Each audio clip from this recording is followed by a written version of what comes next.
Yo, what's up YouTube? This is my C++ Minecraft clone, and we'll do a summary for people that just joined, that just started the series. We'll do a summary of what has happened so far. Then those that are early to this stream will get to vote on what we're going to do today.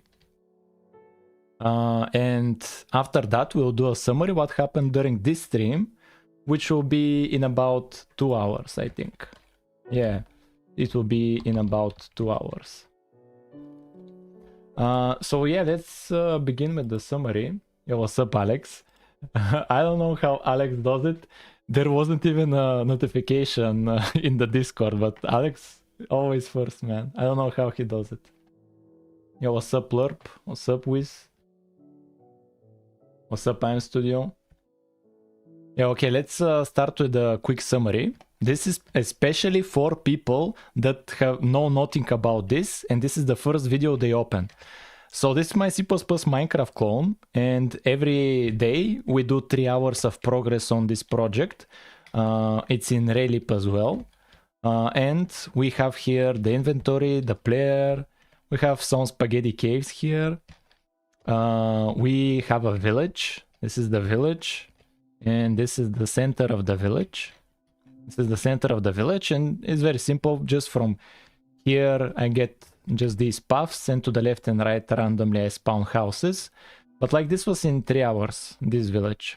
We have particles as well, which they change the texture on different blocks that you break, and also they are only for the block breaking. I haven't added other particles. And we have texture animations, like here the fire. We have TNT. We have TNT. Yeah, we have TNT. And also, we are using this new library for terrain generation. It's Fast Noise 2. It's Fast Noise 2 instead of the previous one. It should be a bit faster. Should be a bit faster, and here the terrain is a bit different. And last time, chat voted on multiplayer. Like every day, chat votes on a new feature. And yesterday, chat voted to add multiplayer. So multiplayer, basically, we did it in a separate project here. Like here, we created a server. Yeah, okay, this is the server, and we created a client. This is a client. This is the server, and here test. Look at how the server received from client 0 a message, and we can create another client. I'm really happy with the result we got. I am surprised, like we managed to actually create this chat system here. So here we have 2 clients on the left, and to the right is the server. This is what happened yesterday. Test. And here, this client got a message. And here, hello. And now this client sends to this client. Got a message, hello. But actually, this client is sending it to the server, and the server is sending it to everybody else. So if there's a third client, it will receive the message as well. So that was the previous stream yesterday, where we managed to at multiplayer. And so this is the summary for people that just joined, and now this is the part of the stream, like every day, where we will brainstorm what we're going to do today, where I basically just open a notepad and and here I add suggestions like sounds. We usually get like 40 or 50 ideas here, and then we need to create a poll for one of them. Like this. I want to ask, will this be ported? Why? No. No biome transitions. What do you mean by biome transition? Like to make it gradual? Common system where we can vote. Just joined. Why do you have fire in your inventory? Put it out. That would be cool. Sounds. Non-full block placement. Give me mods back, sir. Application, do you know that the best person to be a mod is the person that doesn't want to be a mod? Like, if you want to be a mod, this is a red flag for me. Okay, so here we gather suggestions. Like, we could continue multiplayer. Here we could continue multiplayer. Right hand, 3D Steve, fireworks, chat commands. Oh yeah, we have chat as well. I forgot to tell you guys, we have chat as well. We have a chat in the game. Mobs, ors, dimension, transition. Yeah, nether, the end. What do you mean dialogue? IM Studio. What do you mean by dialogue? Combat. Yeah, but for combat, like, we need the mobs. But we can add here tools and weapons. Do we have item drops? Better inventory. Crafting. Like actual crafting. Sulfur cube. Multi-threading. What do you mean, bro? What do you mean better movement? This is my best. Like, I cannot do better than this. What do you mean better movement? Question. They're adding storage blocks, command blocks, 3D menu, settings, F3 profiler. Doesn't the link send to the wiki explaining dialogues? Command blocks, chat in my cooking. We need more. Let's open the previous one. Open the previous suggestion. The previous brainstorming. It should be this. Yeah, this is like we had like 60 ideas, bro. We had 60 ideas yesterday. We had 60 ideas. Yeah, movement is velocity based. It's velocity based. Oh yeah, water physics. You can do before you have chat command. A record feature. Oh, record feature. Record feature. We'll figure it out. Entity mod support. Fluid simulation. Chest. Emulator. Bunnies. Texture packs. We have a texture pack. Each recording will have uncompressed raw frame data. I think it's time to do fluid. End update. We have the end update as an option. More blocks. Which ones? Speed. No, not speed. Bro, we're using currently a custom texture pack. The what was it called? The Fateful 64. Yeah, we have end update as an option. Skins, we don't have the 3D character. Gravity blocks. What do you mean? What if you add feature that can read and open real Minecraft worlds? Open view real Minecraft worlds from my clone. That would be interesting.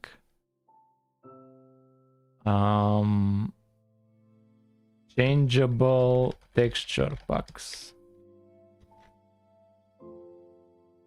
Gravity blocks such as sand that falls. But 3 hours for just sand falling down, bro. Let's be more creative here. Like, yeah, the desert structure. Science. Day night. Weather. Weather. 3D clouds. Yo, pizza. Shadow mapping, bloom, screen space, reflection. Better inventory. We have that as an option, chat. We have that. Oh, I cannot count. This is 33.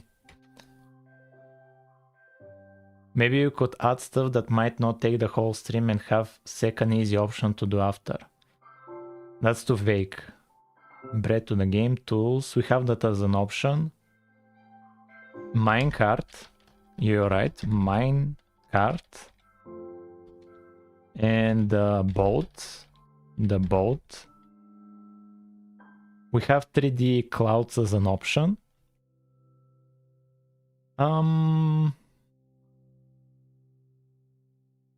Anything else? Anything else? Better caves. Better caves.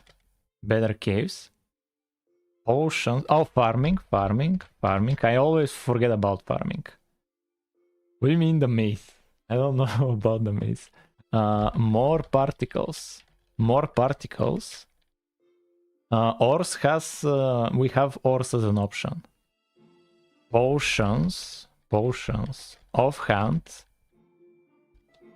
The spear. Bro. Spear. Friends menu. Bro, I have no friends, bro. What do you mean friends menu? It will be empty. I think we have sulfur cube. Sulfur. Yeah, we have sulfur cube.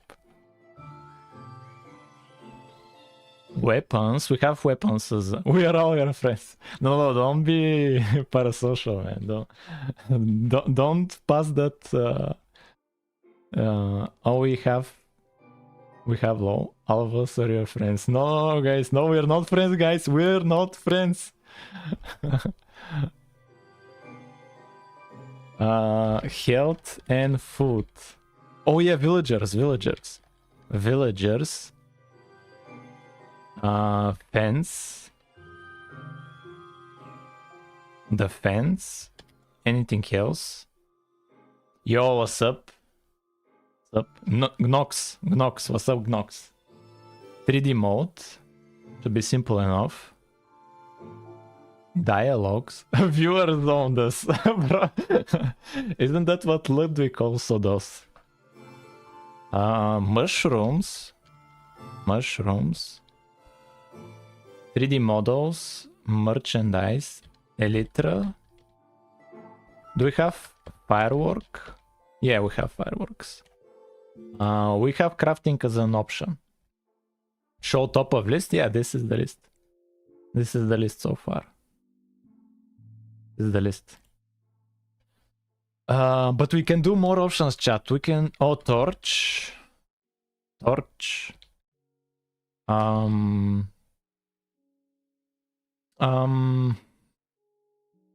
Anything else? The sniffer.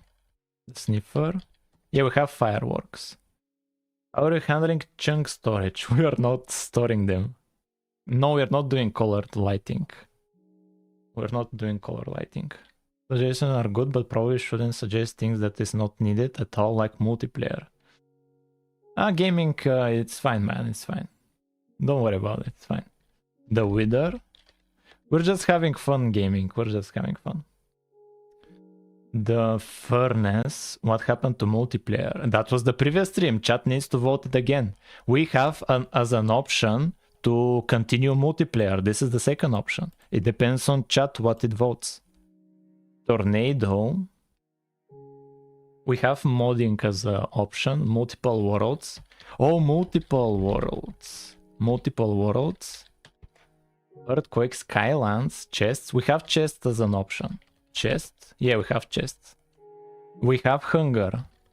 No, we don't. Yeah, we had like food. Yeah, health and food. Yeah, health and hunger.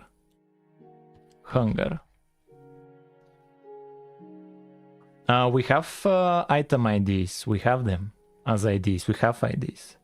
Okay, call them tags. Seed-based world generation. We have seeds, bro. If I just change the seed, done, it's a new world. Snow biome. We have snow biome. Potion effects. Crystals. Make shaders. World generation setting. Entity ID. Game modes.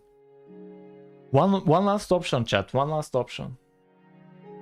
Hacking. Bro, let's be more creative here, chat. Let's be more creative. Bosses. Also the dragon. The end dragon. Armor. Spawner rooms. Colored glass. That's unnecessary. Colored glass. That's a bit unnecessary. Third person. We have it as an option, like 3D Steve. Yeah, okay, let's add it again. Third person. Let's add it again. Books in which you can write. Hello. A modding API. We have it as an option. Enchanting. You can make your notes inside of books. Then dragon. Yeah, what's the matter with that? And crystal. Billboard to parry attacks. Sticky piston. We have the sticky piston. Boat, we have it as an option. Sheep. Pig. Cows.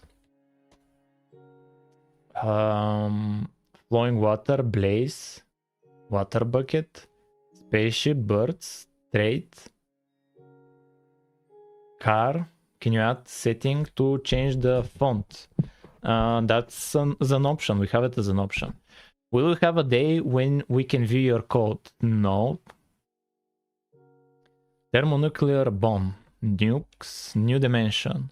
Pigman. Okay. Why are we still going? Because this is where the creativity comes. Bro, when all of the options, when you cannot think of anything else, that's when the good options comes, chat. This is like the best options where they come. This is where we get the best options. That's why we're continuing. It's enough. Yep. In-game texture pack loader.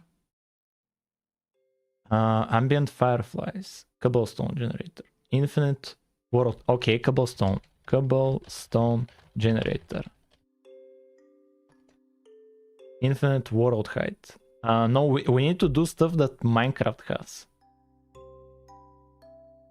Lighting.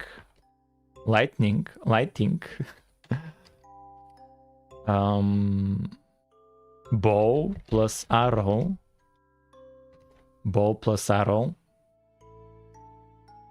Electricity, bow, music and sounds. Yeah, we have sounds as an option. Creeper. Okay, let's add creeper. Anything else? Enderman. I think we have Enderman. No, Enderman. Bro, you're getting destroyed from here.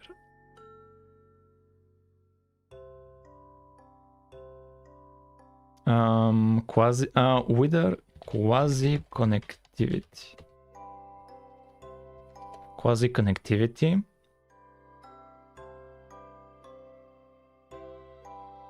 World types and customization, saplinks, add commands.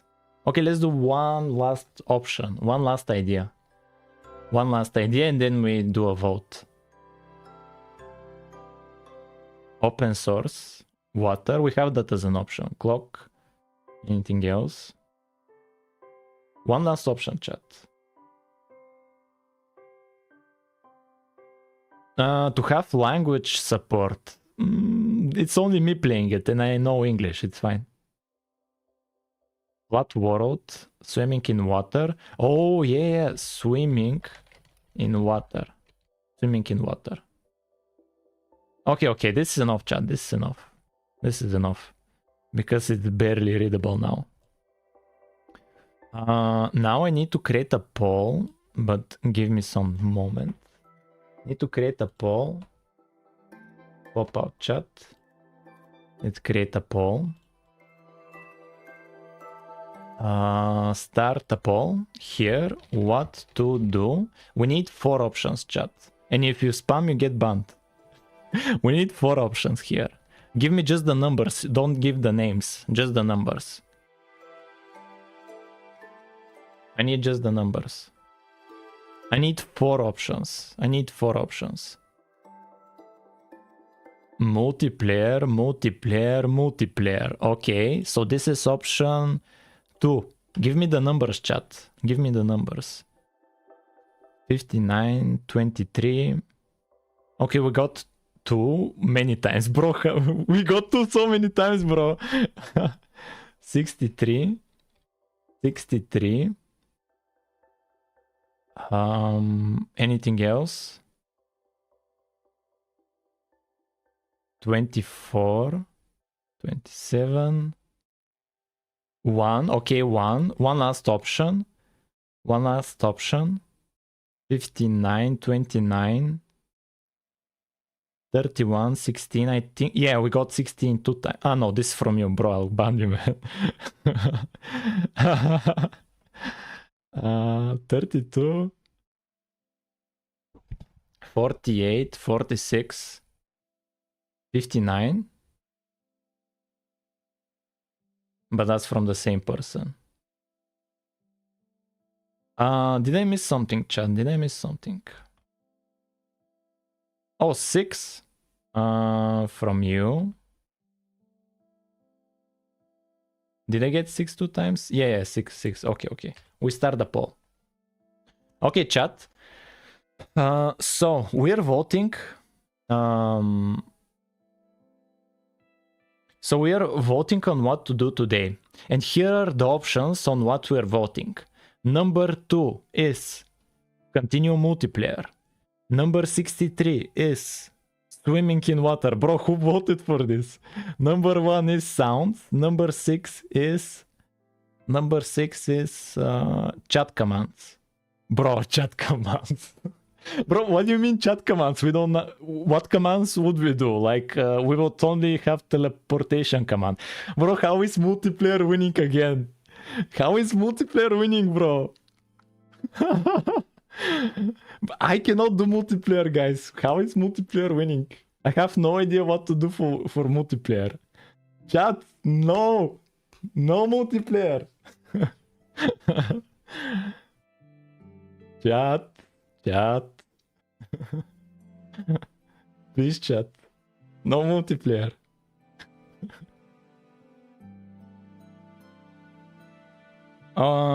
Okay, so chat is for everybody that just joined. We are voting on what we are going to do in the next 3 hours. Well, 2.5 hours.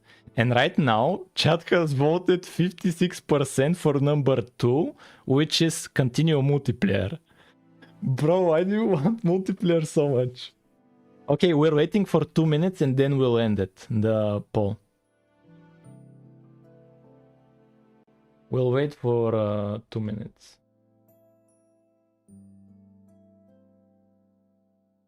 We'll wait for 2 minutes until we end the poll. I have no idea why people want multiplayer, because only you can play this game. No. Gaming, if we have multiplayer, this will improve performance a lot. Because like it's like you get trading, multi-trading. Okay, 2 minutes are over. We're ending this. If we get a surprise winner, now is the time. In 3, 2, 1. Ending it. Bro, 60% vote for to continue multiplayer. Bro, what are you guys doing, man? In multiplayer, you need to provide us with server hosting files, so this is gonna take a long time to make. Okay, chat voted for what we're going to do today, and the option that won is number 2, which is to continue multiplayer. And the options that lost were adding sounds, swimming in water, and chat commands.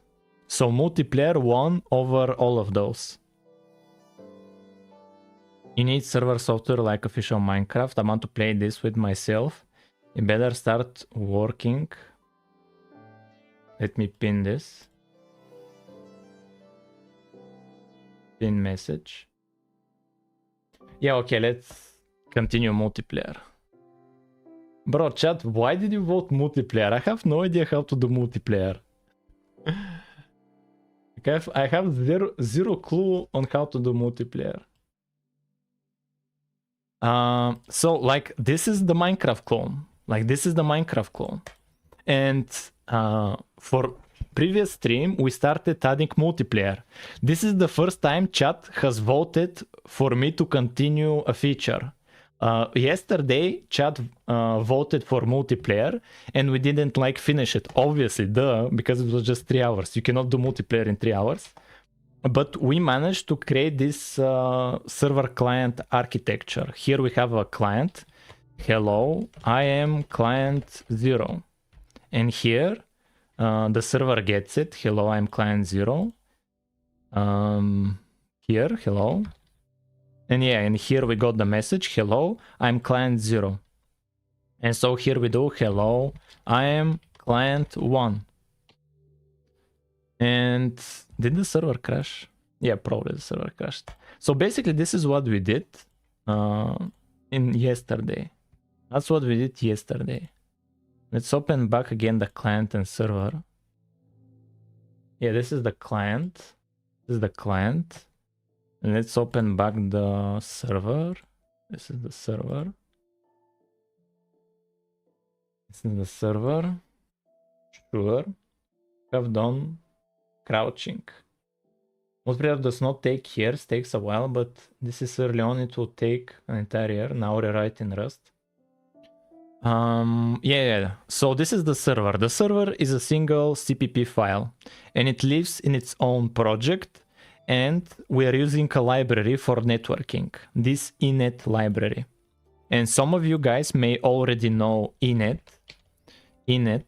bro, not cable, inet, what was it? Inet networking.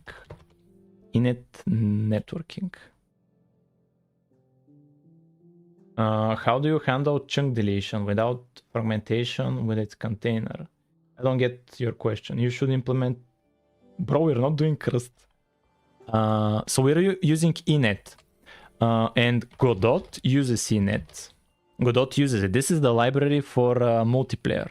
And Godot uses it here. Inet. Godot uses it. The same thing. And we are using it.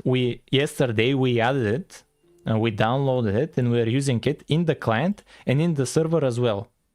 In both the client and the server have inet as a library.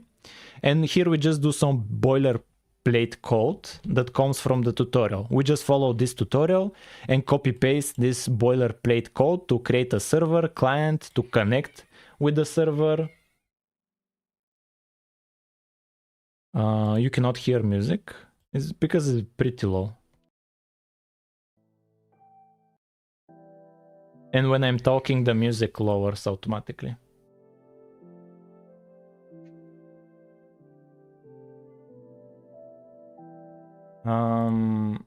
Yeah, and I think this is using like UDP. I think it's using UDP. 1 second, guys.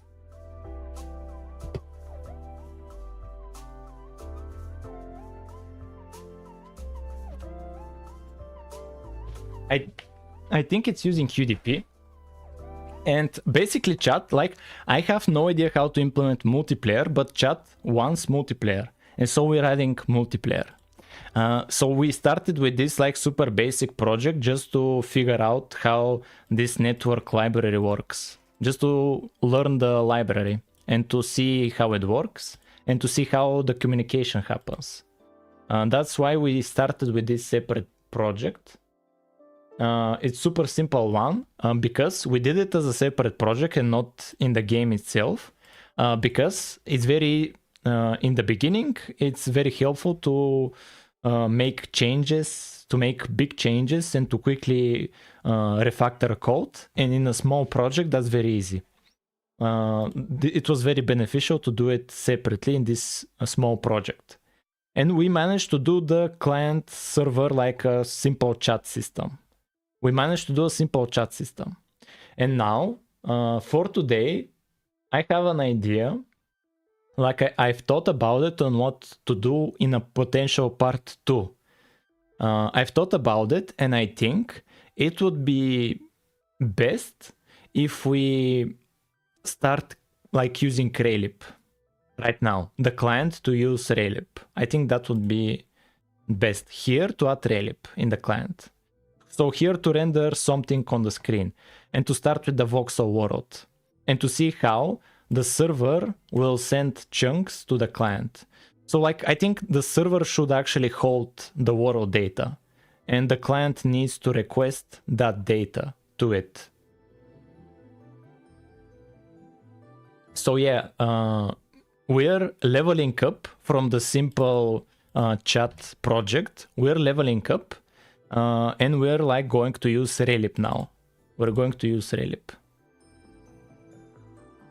And let's see here, what's the issue? Oh, I changed some names. Yeah, let's delete this. Delete.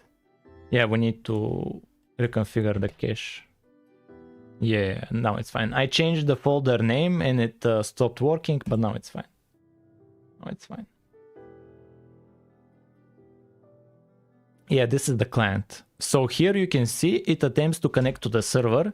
The server is offline and it says connection failed because the server is offline. And here you can see there is no game here. There is no game. That's what we're going to do today. We have 3 hours limit. We'll add Raylib to the client. That's what we're going to do. And we're going to request from the server data for the world on what to generate. That's what we're going to do. That's the idea now. And this will be a bit difficult because we managed to just send as a message to the server just string here. We sent this std string. This is the only thing we have sent to a server so far. And I have no idea how to send anything else. Like for example, the chunks, for example, the chunk data. I don't know how to do that. We'll keep it simple. We'll just have, this will be a simple voxel world where we have 2 block types, air and solid. So air and stone. We'll have 2 block types. Just to keep it simple and to progress faster. And we'll continue in this separate project. We'll continue here because it's a bit difficult to do it straight away in the main game. But once we have like a voxel world working, we can gradually transition this multiplayer logic to the main game, to the main project here. But for now, this project will sit on the sidelines. We will temporarily do our work here in these new projects.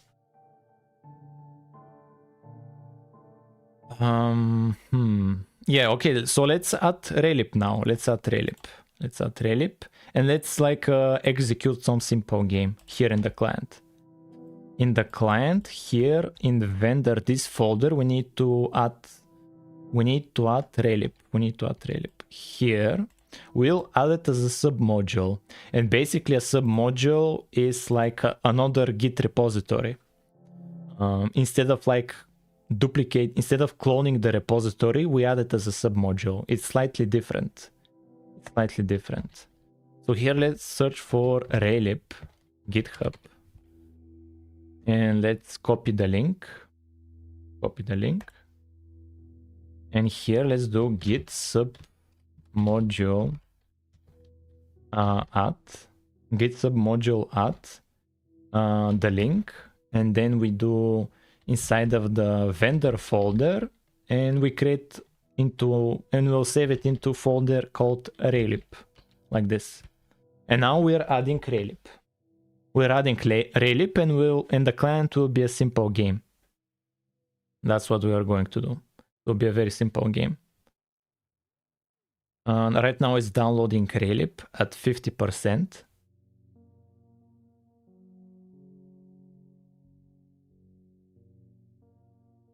Bro, why is it downloading Raylib so slow? Chat, connection, my connection is all right?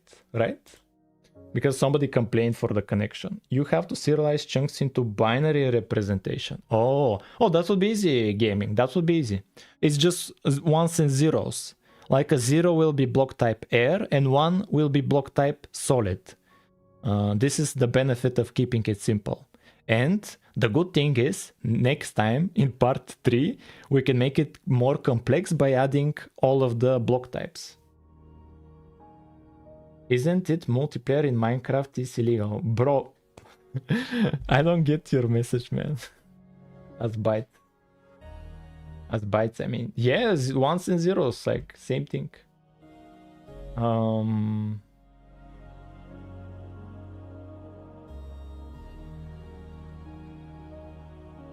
Okay, so now we have Raylib, and let's actually link it with the project so that we can use it. So here at subdirectory, Raylib, bro, Raylib. You can't add multiplayer if you live in California. We are going to send blocks through chat.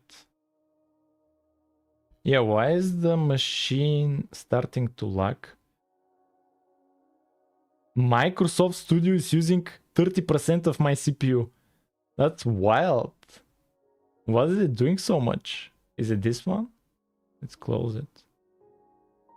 No. Oh yeah, it was that one. Okay. Bro, like my CPU is very... Like Minecraft uses only 5% maximum CPU. Let's open up back the client. I don't know why it had that big of an issue. Or maybe it was compiling something. But it doesn't matter. Let's add Raylib. What are we doing today? Oh yeah, let me update the title. We are adding multiplayer. We're adding multiplayer. Where is chat? Here is chat. Add greedy meshing. We're not adding greedy meshing because Minecraft doesn't have greedy meshing. What do we need to include? We need, in order to use Raylib, source maybe. Yeah, the source folder. But let's look at my game, how I do it. We include... Here, do we include anywhere from Raylib? No, it's just that. We're just adding it as a subdirectory and we're linking it. Okay, let's do that. And here, we need to link Raylib, like that. Now we should be able to use Raylib. Let's test out Raylib. Let's include it. Include in here Raylib. And does it compile? I need to ban somebody. Why did build fail? What's the issue here? Yeah, we include Raylib. What's the issue? I got like 100 errors, but only one error is the meaningful one. This is the negative of C++. We're probably doing something wrong. Yeah, let me look back again, compare with my own. Here, game, yeah, this is to go through the CPP and header files. We don't care about this. This is for JSON parsing. This is IMGUI. Pass noise. This is something else. This is Tracy. We don't need this. Oh, the vendor folder, maybe. No. Add subdirectory Raylib and linking with the library. Yeah, that should be it. I don't think that render distance needed, and GPU's really good rendering triangles. Why would he or anyone need that much render distance? Also, how he is storing blocks right now probably can't keep that loaded in memory. Oh yeah, let's delete the cache and build again the cache. Like build. We'll be getting some kind of building. Build. Like here, to remove the cache. Where is that? Where is the part for removing the cache?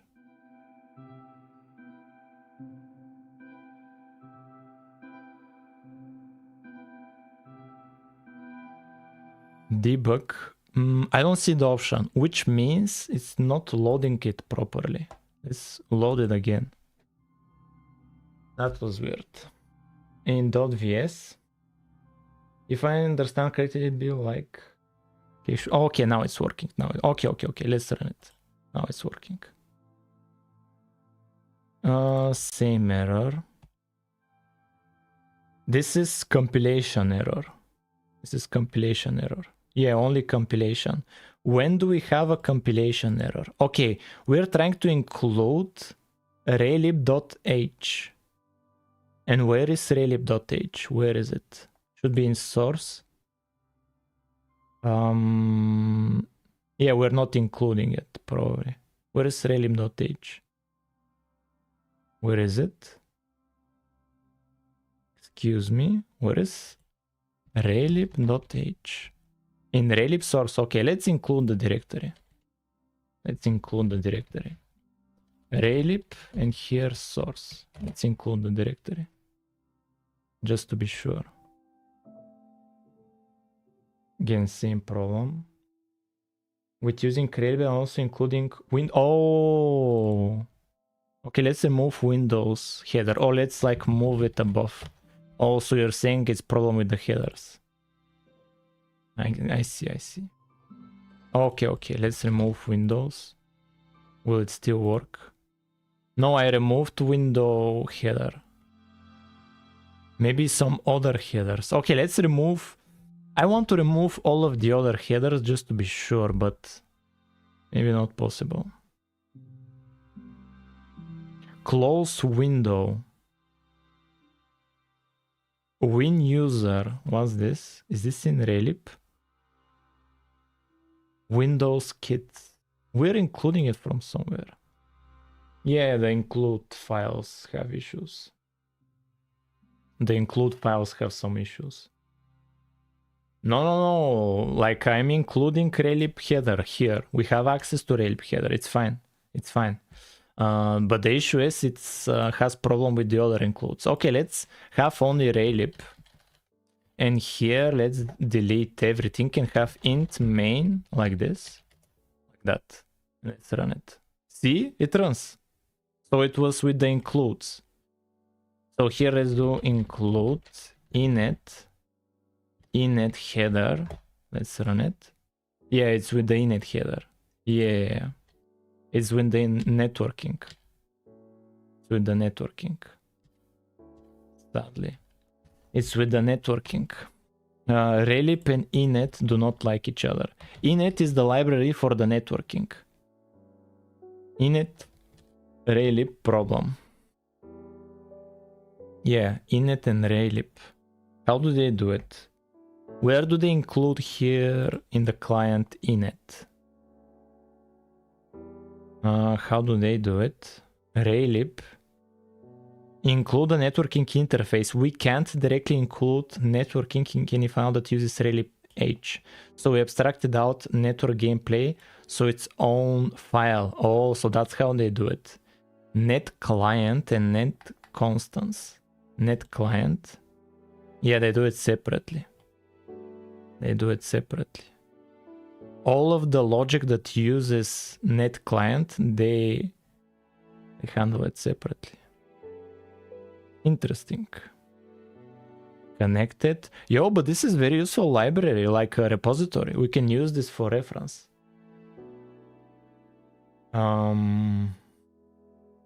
WebSocket. No. We're using the init library because we learned it yesterday. It will be a waste of time switching to something else. We can just move it somewhere else.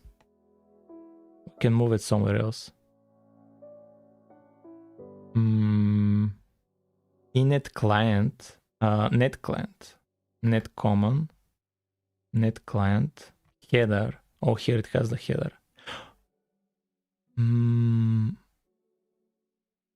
Raymaf, sure.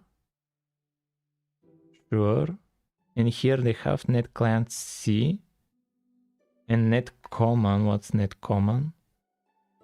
Wait a minute, what's net common?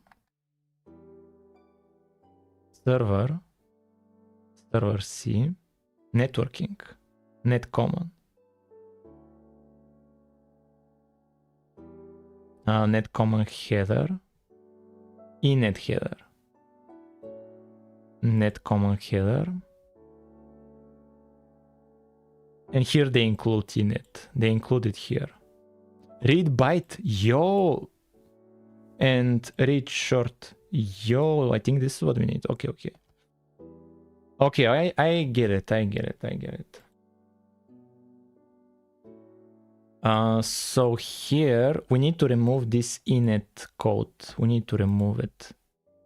Let's create here networking header, and let's do networking CPP, and we'll just have the previous logic. We'll just have the previous logic like this. We'll have it here. We'll have it here. And here we'll keep the int main like this. Sure. And here we'll include networking header like this. And here in the header, what are we going to call it?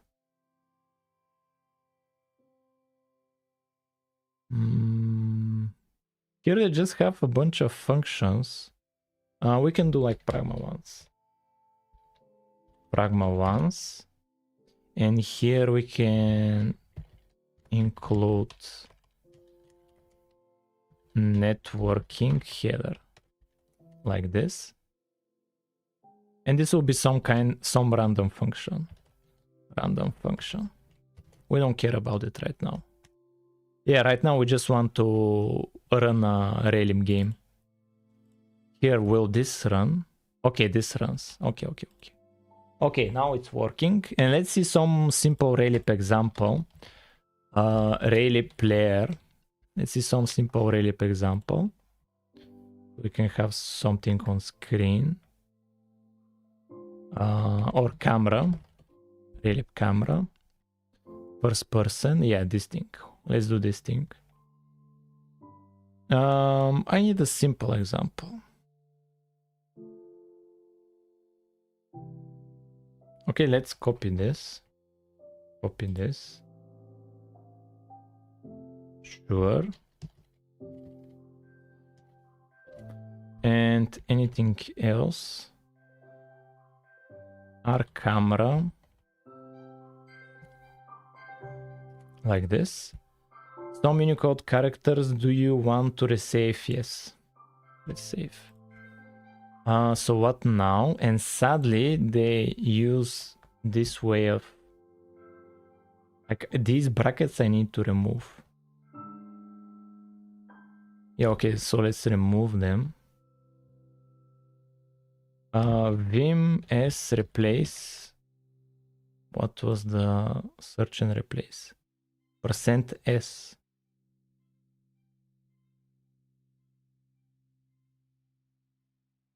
Okay, let's do that. We need to replace. We need to replace a vector. We need to replace this vector 3 with just vector 3. And G for global. And then the same for color. Color with color global. Anything else? Gabe, follow the channel. Thank you, man. Please answer me. Do you know Rust? No, I do not. What's that replace thing? That's from Vim key bindings. That's from Vim key bindings. Here, what is this? Get random variable. Here, what's the issue? Yeah, is there any more errors? Oh, here we need float. And here we need float. Like that. I think. Or what was it? Oh, no, integer. Like what was the issue? Unsigned character, bro. Unsigned character. And here, unsigned character. Basically, we're trying to run a simple Raylib project here. And this will be the client for the multiplayer. This will be the client. Oh yeah, here we have the same for vector 2. We need to remove the brackets like this. Anything else? Let's run it. Okay, we have a simple Raylib project here. This will be for the multiplayer. But let's make it full screen. You know what? When I wanted to switch to Linux, everything from Windows lists the exe files works on Linux. Good for you. I'm jealous. Because for me, that's not the same for Resolve. So what now, chat? Yeah, I need to change the width and the height here. 1920 by 1080, but it's like 1040, something like that. Yeah, okay. So we have a simple Raylib project, Raylib client, and we'll use this. To connect with the server. We'll remove what we have here. We'll remove these cubes, and we'll try to generate some kind of a world. And the server will send us data on what to generate. Because chat voted to add multiplayer.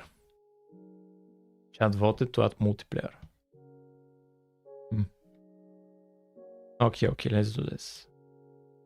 So we have this simple client. Let's make it even simpler. Let's remove the complicated shape. Why did I get muted for a week on Discord? LARP, I haven't muted you. It was somebody else, not you. And when I mute somebody, Discord asks me for a reason. And I give the reason. So that other person should have gotten a reason. Or do you have two accounts, LARP?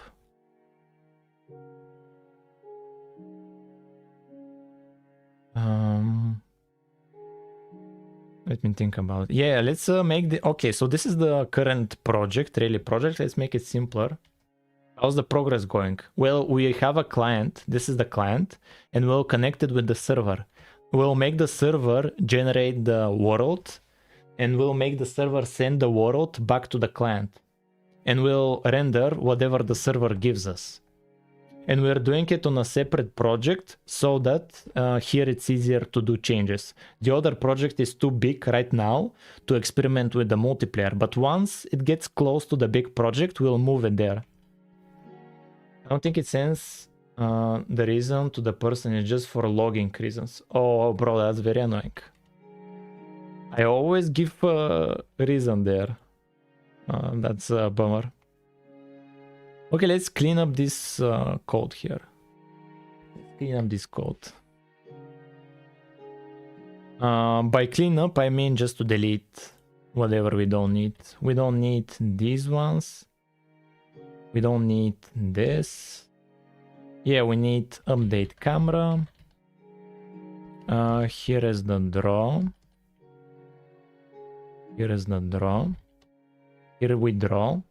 We clear with this, but let's do a like black color just to be like more of a dark mode. And this for the camera, we draw a plane and then we draw the cubes. Let's not draw cubes like this.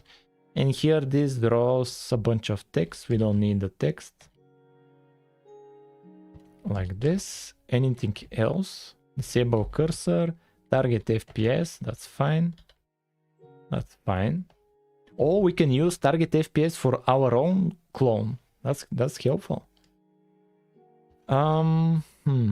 Anything else that we need? We need the camera mode. Camera mode, where do we use this? Camera mode, yeah, here is do camera first person. You can just use the single player logic and add chat element in a second player renderer where rotation pitch. What do you mean?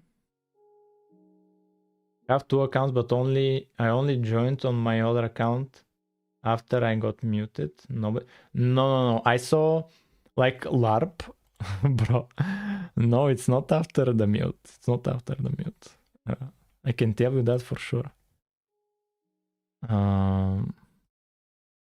Yeah, well, let's delete this camera mode. Heights. Do we use heights? Positions and colors. Let's remove this. Let's remove this. And anything else?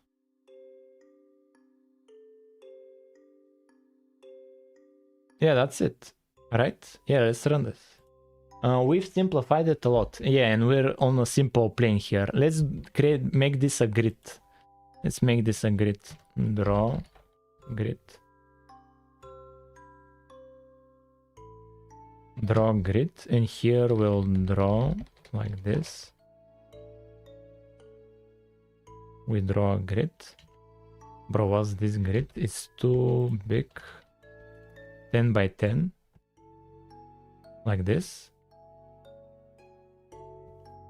Oh, this is, we need another camera. Camera, what was it? 3 to fly around. Let's fly around. Yeah, okay. This is the world currently. And let's increase the move speed. Let's increase the move speed. It's in update camera. And camera move speed, let's make it 150. Move speed. Make it 150. So it's a bit faster. And let's remove the Q&E. Let's remove the Q&E.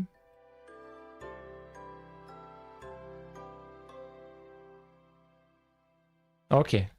Yeah, this is fine. This is fine. Okay, so this is the client. I added this grid so it's not entirely dark, so we can see where we are when we fly around. That's why I added the grid.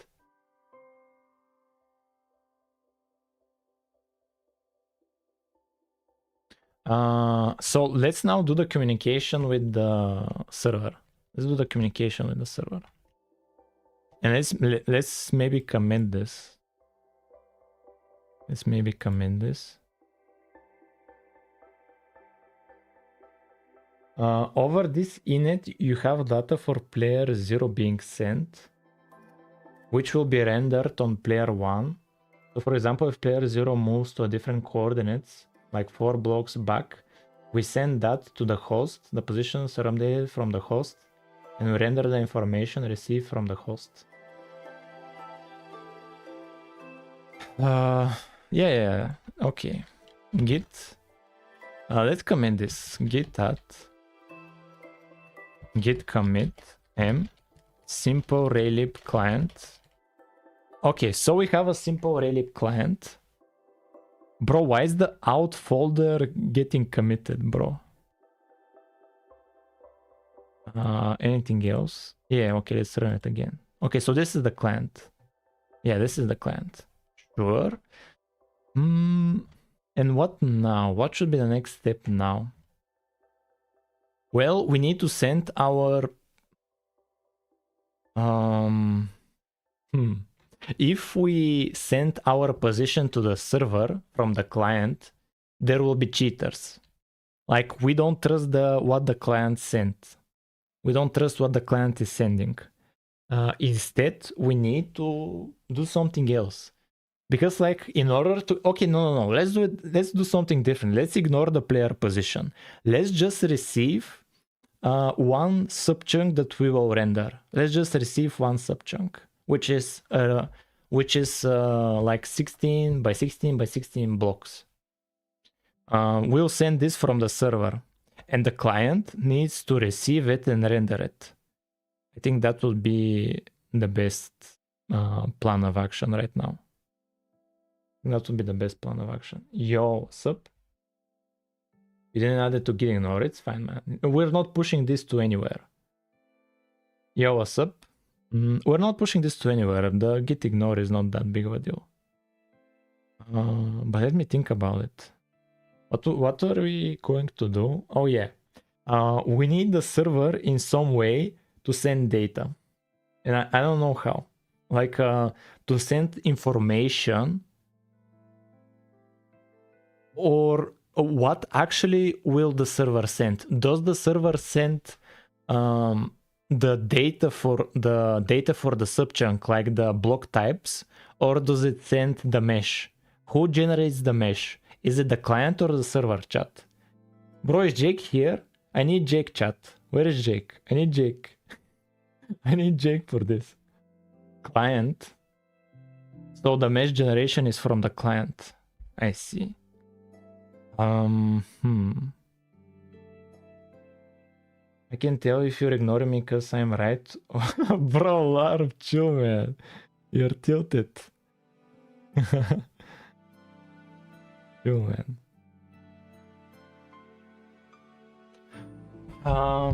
Let me think about it. Okay. Let's connect the client with the server. Let's connect the client with the server here from the networking. Jake not there. Yeah, Jake is not here. I need Jake, man. I need Jake. He's a godsend, man. So helpful. You need to generate the mesh on the server to reduce the client's load. So one person is saying to generate the mesh on the client and another person is saying to generate it on the server. Yeah, but then the server will have too much to work with. The server will not be able to keep up to generate the mesh for everybody. Client should generate mesh. I'll send you the bound time and server. Bro, chill, man, chill. LARP, I haven't muted your account. It's somebody else. Like, I'm absolutely sure the account name was not LARP. It was a different account. It's not you. If it's your like second account, then your second account is muted for 7 days. It's not that big of a deal. Bro, that's wild.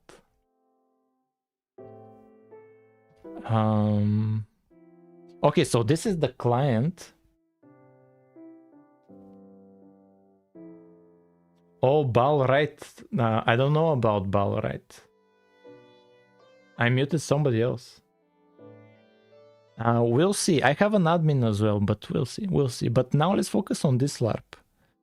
It's not about you now, man. This is about the implementing multiplayer. So many people voted for multiplayer. I need to bring them justice. So let's connect. Let's connect. Oh, this is the separate thread for receiving messages from the server. But let me think about it. He doesn't know what Balright. Don't worry about that. Yeah, so here we initialize. We just initialize. Generate one mesh for all clients and generate it approximately every 1 second. Yo, Creeper, what's up? I haven't seen you. Client make mesh, block data from server. Yeah. What's up, Creeper? Looks fine to me. What looks fine to you guys? Okay. So here we just initialize init the networking library. And what else? Here we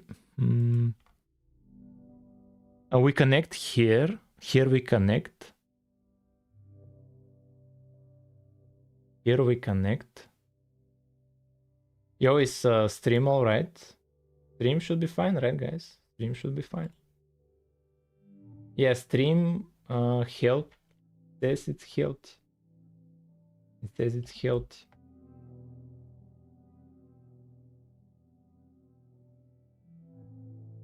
Yeah, stream is fine.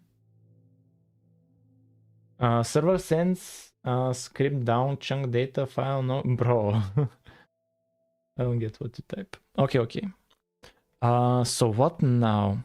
Right now, the Raylib project is not connecting with the server because we moved it in a separate file because Raylib had issues with the library, which is like fine. We just need to call it from somewhere else. It's not that big of a deal. Yeah, look at how little code Raylib is. Server shouldn't care about graphic. It's very rare to need to generate mesh data on the server. We'll be streaming data on send message. Okay. But let's now connect. Okay. Let's here create a function. Let's create a function. Call it void. Connect with server. Let's connect with server. And let's make let's keep it like that. Yeah, here. Let's make it the function here. And let's copy all of this code. Yeah, connect. Yeah, now we're connecting. Yeah, now we connect. Here was the issue. This is for a return. This is when we cannot connect return. Where you need function to init the networking. Yeah, we're doing it right now.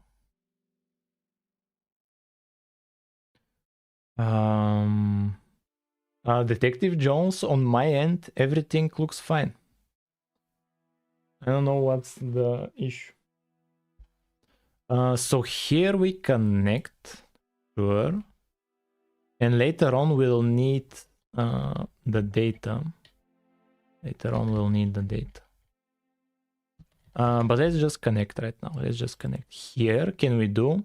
Here, let's do connect with server. Like this. Let's connect with server. We need to make server setting JSON for settings like mag. It's fine, man. Okay, so now we should be connecting with a server. Let's run a server here. Let's run the server. Yeah, let's run the server. Okay, server is running, and let's see if we manage to connect from Raylib. Okay, do we connect? Does anybody see a message here? I don't see a message here. No message here as well. Did we connect? That's a bit weird. I don't think it managed to even run. A bit weird. Connect with server. Oh, are we? Yeah, we are including networking. That's a bit weird. Why are we not connecting? Are we? Oh, we're probably returning here. It's not probably initializing. Let's do here a boolean. Boolean, and here return false. Return false. We need to change it here. Boolean. Anything else? Here we return false. Oh, here return false. And here return true. Return true. What's your issue? Yeah, this returns a boolean. And here we expect a boolean. Okay, so let's run this. And here, if this is if we cannot connect, we return here. We stop the game here. Let's run this. Oh, it's running. Also, it returned true. It returned true. So it must have connected. But we should get somewhere here a C out. Oh yeah, I don't have a C out here. I don't have a C out. I'm not C outing anything. Connect with server. Host connect. Anything else that we need to do? Yeah, let's uncomment this. I think I'm not doing everything. We need to do something more. Yeah, if peer is null, we return false. Else, yeah, here we connect. Okay, we need to do this. Yeah, we need, the server is probably sending back message. We need to receive it. Yeah. We will not create a thread right now. Let me think about it. Yeah, let's just copy this. Let's copy this. And let's paste it here. Let's paste it here. And let's comment this and comment this as well. And here, return false. Return true. Return true. Like this. Yeah, this should work now. Oh, this should work. This should connect with the server. No, I have a server running.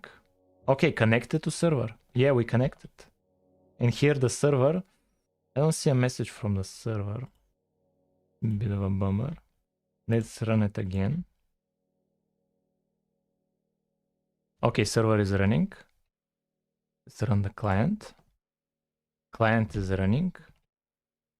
No message in the server, but client says it has connected. We need to call host service. Oh yeah, we need to like keep the connection. We need to keep the connection. Let's do another function. Void keep connection. Let's just keep the connection. Here basically we just need to do a while true. And we need to do... What did we need to do? Yeah, we need to do... Where was this? Init host service. He's muted. He sent me a screenshot. LARP is not muted. Like the LARP. I haven't muted LARP. If he has a second account, the second account should be muted.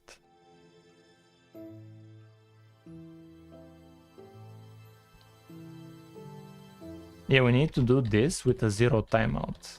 With a 0 timeout, this keeps the connection with the server, because else it automatically disconnects.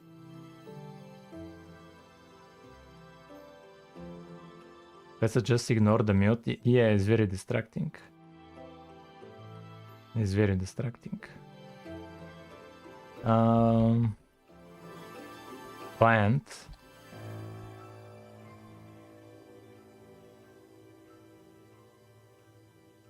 Yeah, now you are distracting chat as well. You need a mute.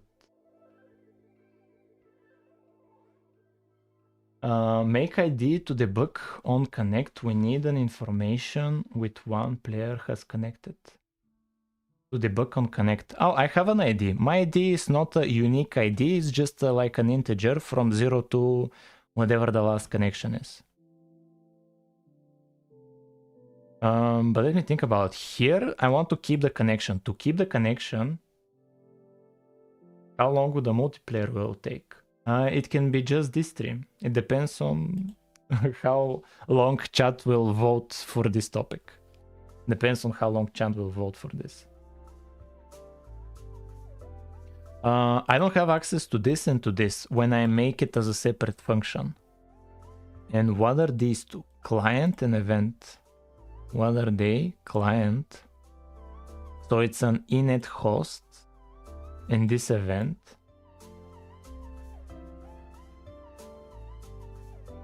What if client leaves? Does server rearrange? No, it's very simple. If client leaves, the server just crashes.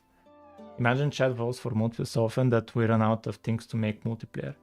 Counts down from the last keep alive or sent else to stay disconnected. Bro. Oh, bro. Bro, this LARP guy, man. Let me think about it. How does this repository do it? There was a Raylib repository that had init in it. Where is that repository? Yeah, here, networking example. This thing, client. This is the client. It's just a Raylib project. And what does it do? Here, update. Let the network game system update. This will process any inbound events and update the local simulation. And if we disconnect it, we quit.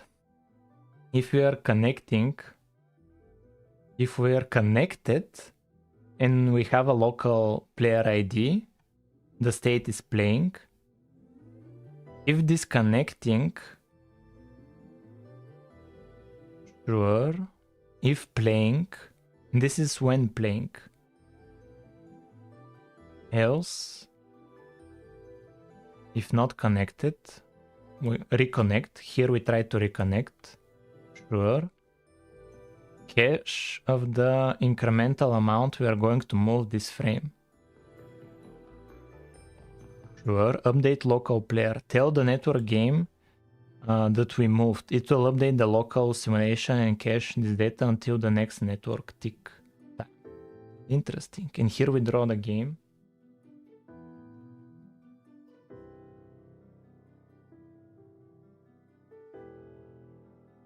Oh no, it's not a problem. I'm just banning. I'm just banning people. Don't worry, Detective Joe. Don't worry about it. Everything's fine. Main. This is the main. Oh, update game. What's update game? This is draw game. Yeah, update game is this. Sure. Begin draw, clear background, draw game, end drawing. Sure, close window.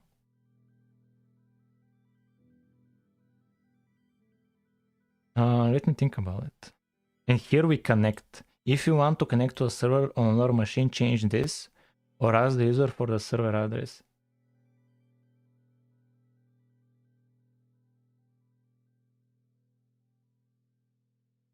Let me think about it. Yeah, I'm changing my mind. That LARP person says he was timeout. Like, I think a ban is more appropriate, man. Like, I think a ban is more appropriate. But let's focus on this, man. Like, I got distracted so many times. Let me focus on this.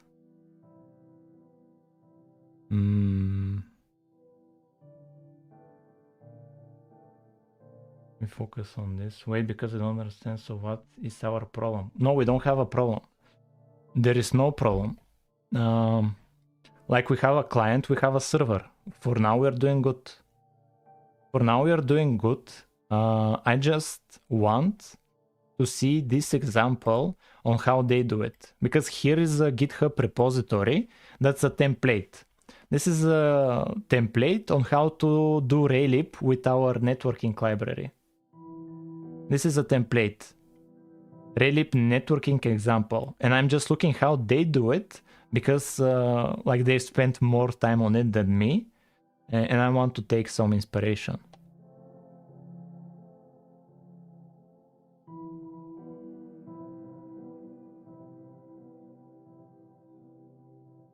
So here in the client, we have, what do we have? Yeah, there was this. Okay, let's focus on this function, connect. Where does this function come from? This is inside client and net client. Initialize init, client, post create, sure, address port, and here we connect, sure. And what's this client? Where is this coming from? Oh, it's just here in the C file. It's just in the C file.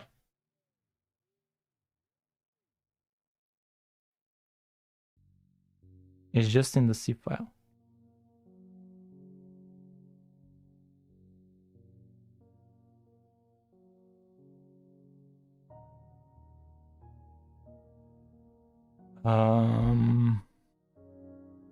Okay. I know how to deal with this. Yeah, because here, okay, there was a problem. It was here. Because like we cannot do everything in main CPP. We have to include a separate file because as we saw, if we include init, the networking library, and Raylib in the same file, it crashes. That's why we're including this separate header, which doesn't have anything except saying that these two functions exist. But this header has a CPP file where we actually have init.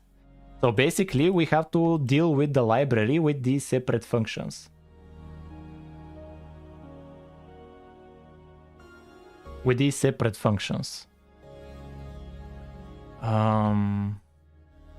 And so here I created a separate function, like just to keep the connection going.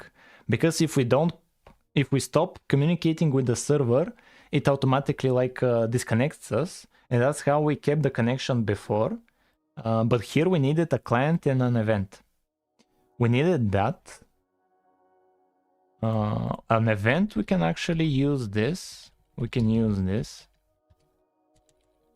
All right, yeah, and for the client, we need to move it. And let's just put it here in the CPP file. Let's put it in the CPP file, and even to make it like static, we will not be passing it around. It will be here in the CPP file. Yeah. And so here in our init set that we need in our while loop, in the game loop, to like here keep the connection alive. But this is temporary. When we are listening for information from the server, we'll not need this. This is just temporary. Temporarily. Let me think about it. Okay, let's start a server. Start a server. Okay, server started. Let's start client. And what's up? We are in some kind of infinite while loop, probably. A new client connected. Nice. But we are in an infinite while loop. Where do we stop? Continue. Here do we reach this point? No. In keep connection, there is a while. Oh, bro, that's so stupid. Bro, that's so stupid. Okay, now it should be fine. Now it should be fine. Let's connect with the server. Okay. And here connected to server. Perfect. We connected to server, and here a new client connected. Perfect. A new client connect. Okay, so we are connecting with the server. Nice. We're connecting with the server. Let's now get data from the server. So let's get data for what to render. Like we want to render a simple subchunk. We want to render a simple subchunk. Client turning. Yeah, and how are we going to do that? Well, let me think about it. Okay. Let's go in the server. Server running. And here a client has connected. And here we can send back data to the client. We'll send the data here. As of now, I only know how to send like just characters. I know just how to send characters. When we created the chat system yesterday, I know how to send just characters, but where did we do it? Yeah, I think here. Yeah, we create a packet and we send it to the particular peer. So this is when a client connects. Isn't car basically a byte in C++? I have no idea. But we'll experiment. And let's send to it here. This is a packet, and we send to it to the peer. Let's send it to the connected client. Event peer. This peer is the client that just connected to the server. Instantly, when the client connects, we'll give him data for what to render. Here, make a ping, and inside there must be what a world, and the response it will give content of world JSON. You make headers for packets. What do you mean? No, I'm just using the init packets. I'm keeping everything simple. It's fine. We'll make changes later. And here, this is like here message before was std string message. It was this. And here hello world. And here we basically sent the client a hello world. That's what we sent. A basic hello world. But we don't, now we have a game. We want to send data of the world. And the world will be very simple. It will be just two IDs. Client doesn't need to ask for the world. When they first log in, they can just send it new move. 10 new chunks. No, here client is asking for nothing. Here, just a client connected. Just a client connected. And we're directly sending him the data. It's fine, guys. It's fine. Like, don't look at this as final code. Like, this is just temporary. Like, we're just experimenting. It's fine. And we're keeping this... okay, gaming. Okay. Let me think about it. Yeah, okay. So let's have two types of blocks. Type 0 will be air. It will be air. Type 1 will be solid or stone. Doesn't matter. We'll keep it simple. We'll have two types. That's it. We'll have two types. And for example, the sub chunk will be ones and zeros. This will be the sub chunk. It will be ones and zeros, ones and zeros. This will be the sub chunk. And so here this will be like x-axis, then y, then z on the first level. Then x and z axis on like the second level of 16 levels. But it won't be in this one-dimensional array. It won't be in a one-dimensional array. Okay, let's fill up an array. Let's do an array of... Here, what does this expect? Oh, it's just a const void. Just a const void. How are we going to do it? Use packages to send data. For example, small packages like another player score. Yeah, this is a larger one. Map the block IDs to a byte and send that corresponding value. I don't need to map to anything. Like, I'll just use ones and zeros. This is my mapping. It's just in my head. I'll remember that 0 is here. It's fine. But I need to store it somewhere. Like, for example, here in unsigned character array, data, and here 16 by 16 by 16. And let's do a for int I equals 0, I less than 16 by 16, I plus plus. And here all of them will be ones. So data I will be 1. And here let's send data. And here let's put 16 by 16 by 16. That's it. We'll leave it like this. We'll leave it like this. And let's test if the client receives this. So the server now is sending. Is Visual Studio good for C++ compared to Visual Studio? What do you mean? You try out both and see which one you prefer. Okay, so we are sending the data to the client. Let's receive it. And what are we receiving? We are receiving an array of characters which are ones and zeros, ones and zeros. Yeah, let's receive it in the client. Here. This is upon connecting. Oh, but wait a minute. When are we receiving this? When are we receiving this? Yeah, that's the issue. That's the issue. When are we receiving this? And you need to specify the type or size in the header. Yeah, I specified just the size. Keep connection is where you receive it. Yeah, but here I need to do a timeout. Like, oh, do I do a timeout here? Let's see how they do it in the example. Let's see how they do it in the example. How do they receive the data? Because if we do a timeout, that's very annoying. I don't want to do a timeout because we want to keep the FPS. We want as much as possible from the FPS. I want this to be asynchronous. We could do it in a separate thread. We could do it in a separate thread. But let me think about it. How do they do it here? Here they do this update. What's this? Update, and this is in network client. Okay. If we're not connected to anything, we can't do anything. Okay, so we don't do anything if there is no server. And here, what do they do? If doesn't want to disconnect, etc, etc, etc. Here, back up a buffer with the data we want to send. Also, so they do this uint 8t.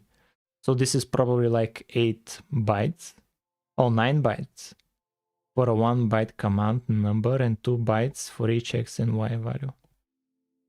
So what's this? Buffer update input. This tells the server what kind of data to expect in this packet. Sure. And here, why are they doing in 16? Player. Oh, here they get, this is for the player position and the direction.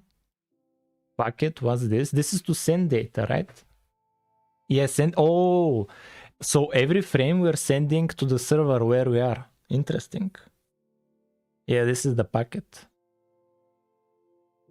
And we send it to the server. Yo, that's interesting.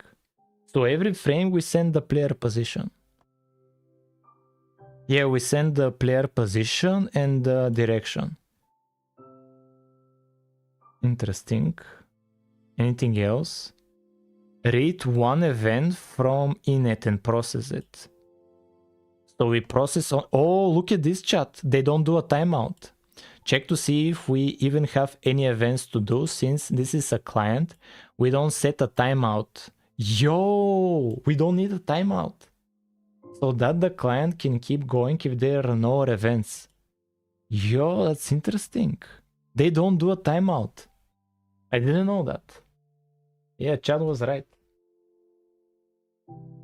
And here, oh, and look at this chat. It's just an if loop. It's just an if conditional. Here it's not a while like this is true. It's not a while loop. If this was a while loop, the frame would freeze until we process all of the events. Here we process a single event every frame. We limit to processing a single event. That's interesting. It's interesting. And here we check what type of event is it. This is if we receive some data. And this is if we disconnect it. Interesting. So if the server closes. Yo, this is cool. Update all the remote players with an interpolated position based on the last known good position. What's this? For I. Oh, we update all the remote players here locally. Oh. Interesting. Yo. It can be done differently, but yeah, and then you interpolate player position between the old position and the new position so it looks smooth. Yeah, that's cool. I think you also just predict the net.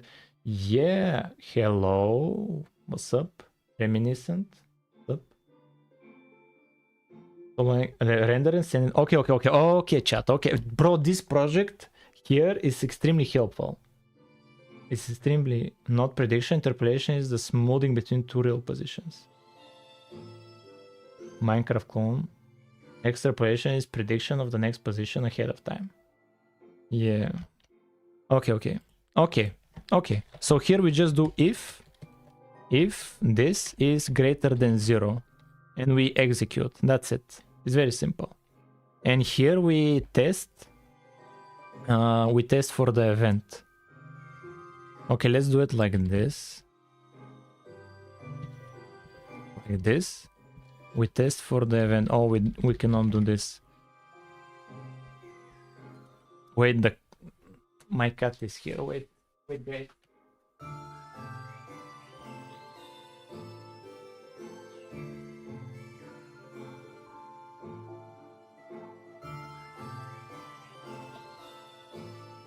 Sorry, cat.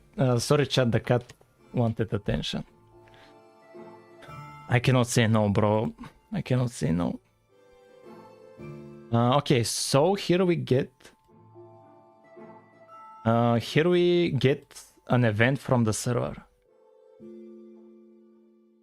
Bro. Yeah, here we get an event from the server. We need to process it. Yeah, but she's a little one. She constantly wants attention. Let me see now. How are we going to handle it?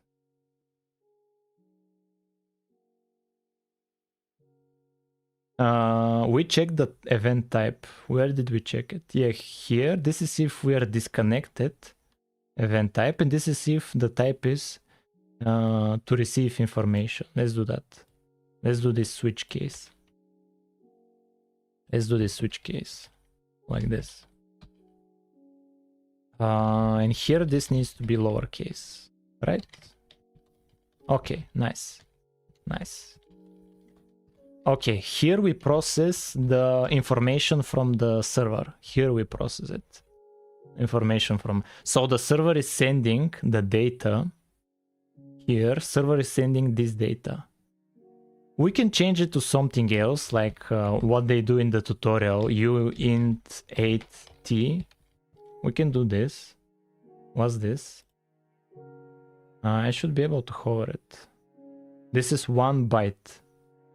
So 8 bits, right? This is 1 byte. But wait a minute, 8 bits. 8 bits, this is 2 to the power of 8. We have 256 block types. We have 256 block types. It's enough for this simple example, but there is actually a limit. But it's fine for this example, it's fine. Okay, we're sending the data. Let's receive it. Let's actually receive it.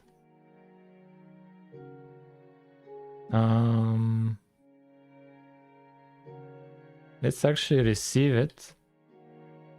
Here, this switch needs this. Needs this.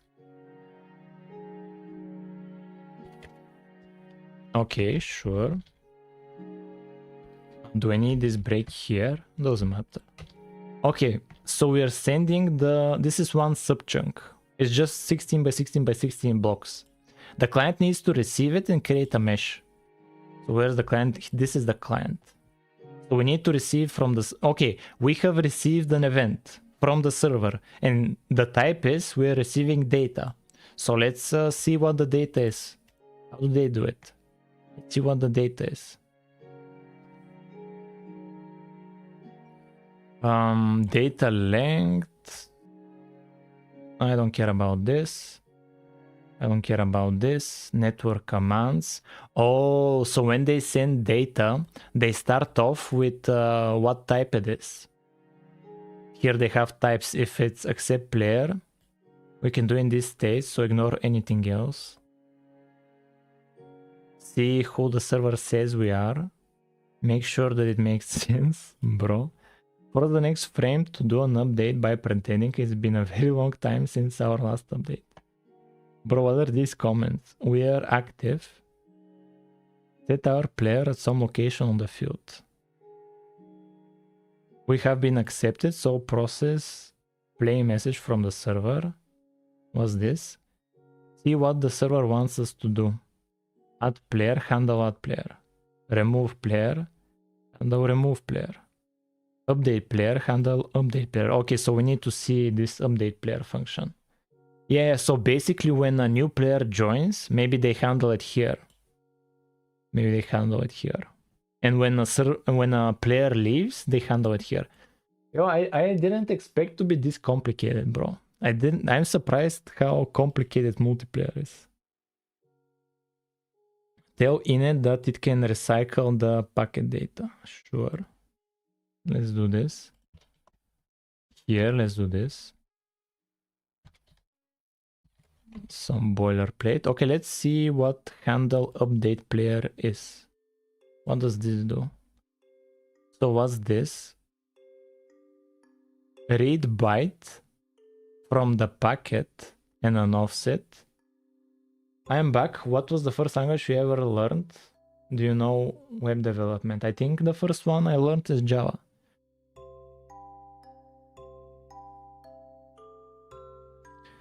Okay, so packet read byte. This function is probably from here, this template. It's probably from the template. The read byte function. What about web development? Do you know at least HTML? Bro, who do you think I am? I know HTML. Everybody knows HTML. Everybody starts from HTML. It's like, do you even know the alphabet? Well, Alex, you'll probably hear about HTML. You'll probably hear about HTML at some point. Like they teach it in school even. I think they even teach it in school. HTML and CSS.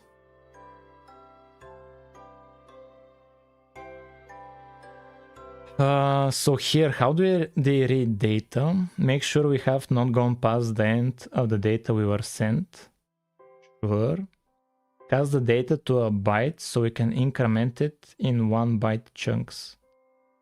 Get the byte at the current offset.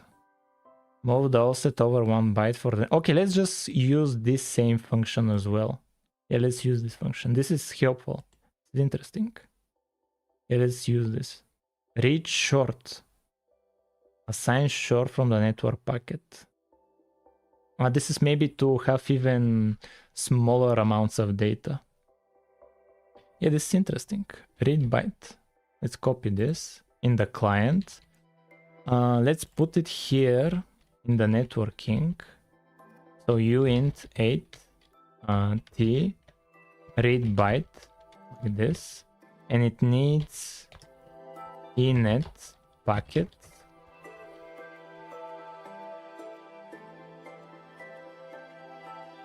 and size t offset like this.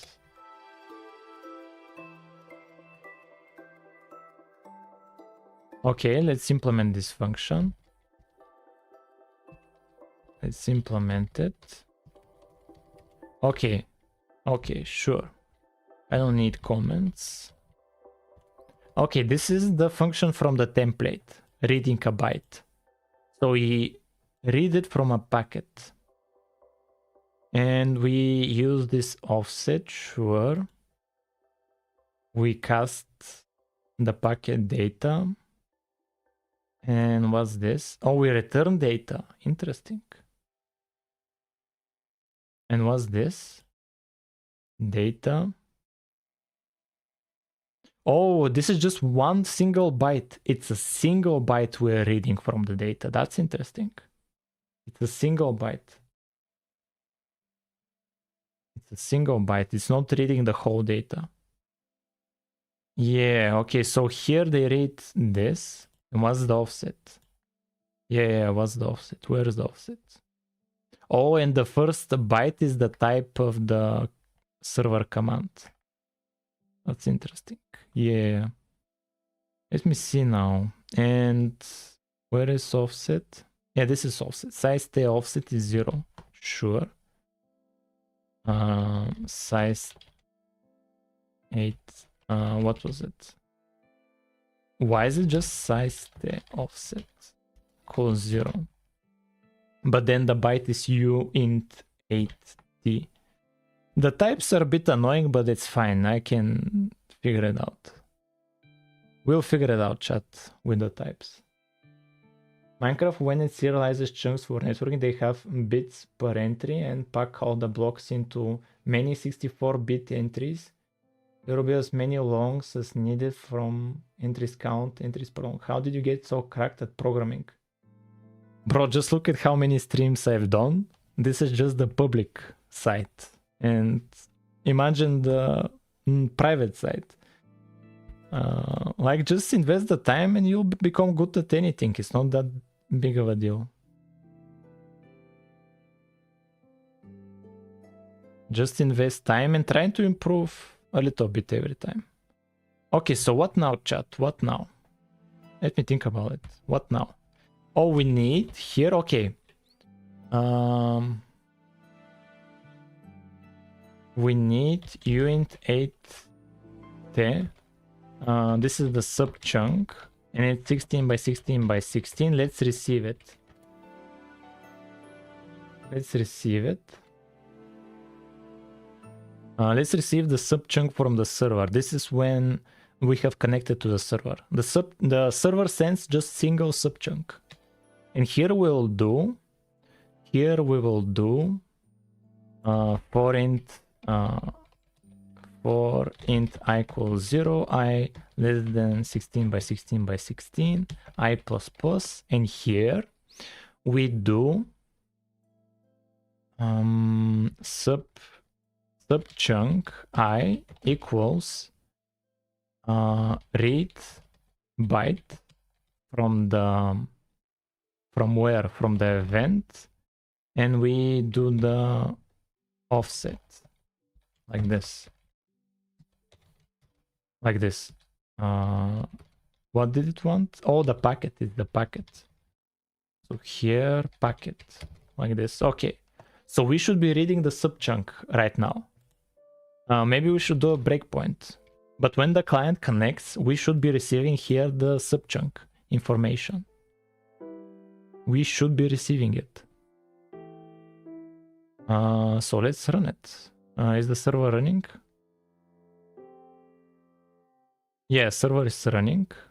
Let's run the client. What's the issue?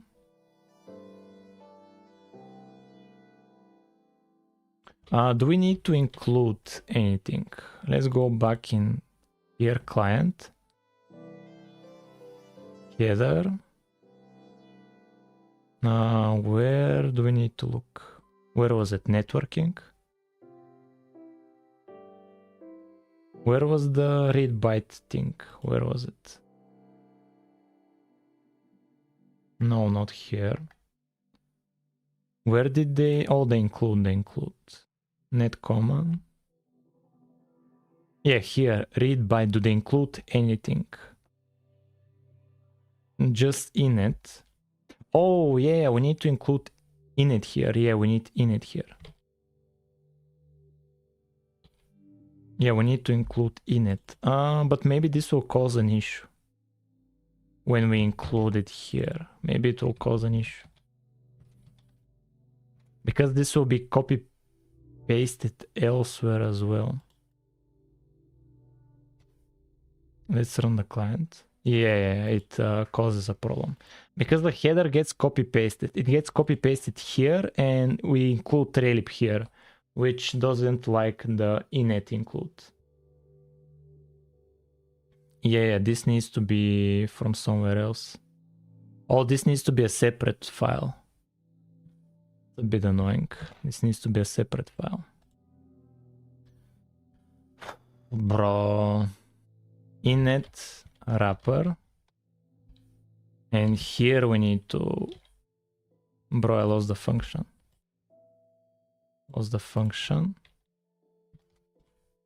Like this. And here we can include...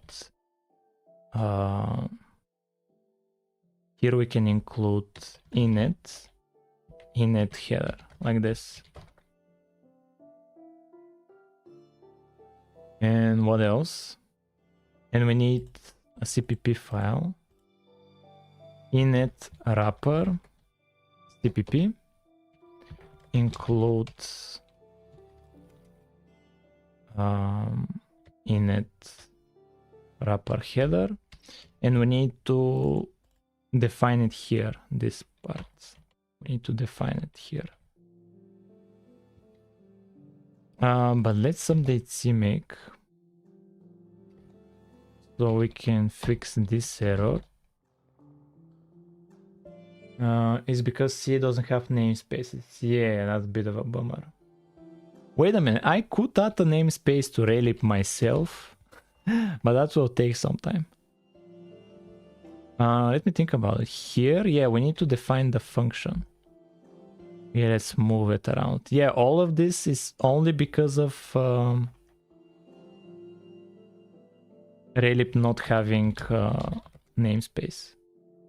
Here, init header, like this. And this read byte will be in a separate file. So be in a separate file here, like this. And in networking, in the CPP, we include it here. Include, and we'll call, and it's init wrapper, like this. It's a bit annoying, but it's possible to deal with it. Yeah, let's run it now. Did we make a breakpoint? What happened? Connection to the server failed. Let's restart the server. Oh, the server is offline. Interesting. Okay. Let's start the client. Okay, perfect. But we didn't get a breakpoint. We didn't get a breakpoint. Oh, server is having issues, maybe. Maybe. Here are we sending the data? Okay, we'll do a breakpoint here then.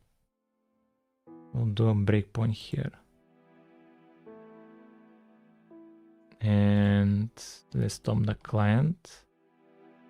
Let's start the server. You're selecting console, it won't start. What do you mean? Client. Let's run the client. Okay. And server. Yeah, we're not hitting here the breakpoint. A new client has connected. Yeah, because here in the server we don't get the message that the client has connected. Selected test on server won't work. What do you mean?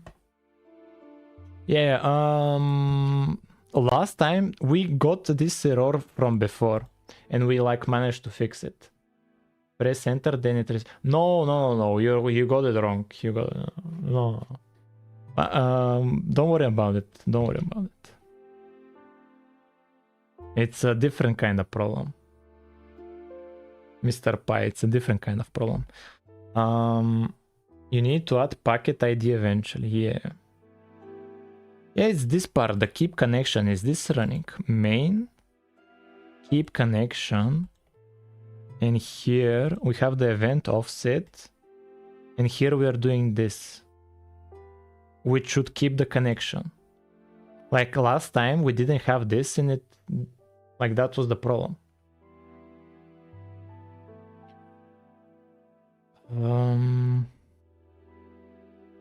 What's the issue here?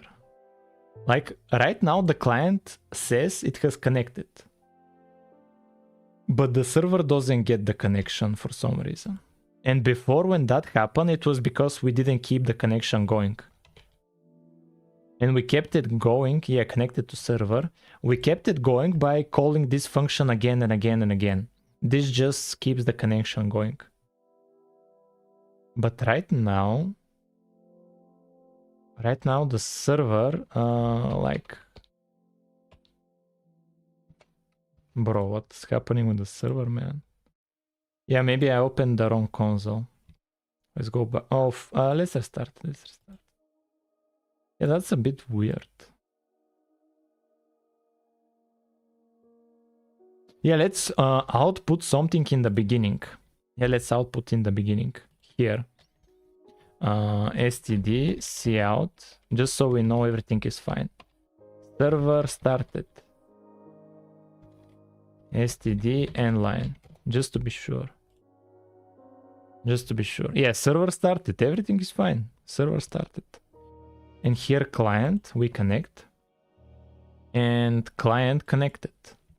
Client connected and so, oh, a new client connected. Perfect. But I didn't get the breakpoint. There has to be a breakpoint here in the client. Oh, I removed the breakpoint. Sorry, guys. I removed the breakpoint. Here I want to check if we got the data. Let's run it again. No, it's not running. Let's run the client again. Okay, perfect. And we have the data. Oh, it's just once. Yeah, one. Perfect. We got the data, chat. I think we got the data. Like we got the subchunk. I think we got the data.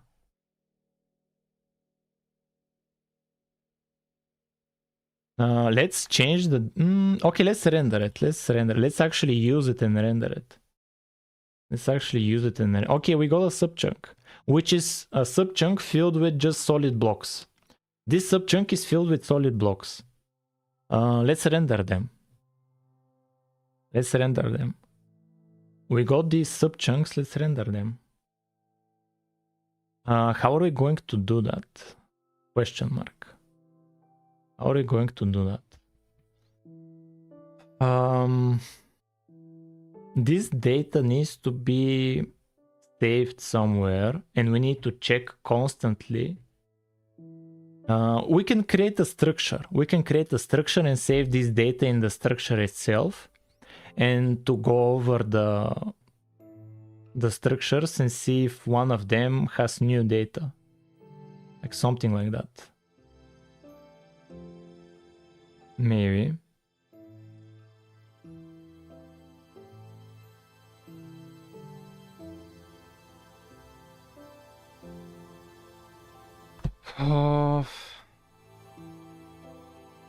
How should we deal with the new subchunk data? How should we deal with this? How should we deal with this? Is he even using C++, the latest C++? I'm using, yeah, 23. We're using 23. Let me think about it. This is a function. This is a function that just keeps the connection. Here, how would we communicate? How would we communicate? How would we communicate from this header file? How would we communicate? Where is the client? How would Raylib communicate with this separate file? I'm interested in seeing. Yeah, where is the update? Oh, here is the actual data. Like local player ID, address, server, client. Last input, last update. And here a structure active, position, direction, update. Oh, remote player. So here we have defined the structure. And here's all the players. Also, the data is here actually. The data is here. So how do we use it? How do we use this data then? How do we use this data? Then, how do we use it? In the client. How do they use it in the client? What do they do? Update, drawing. What do they draw? Yeah, what do they draw?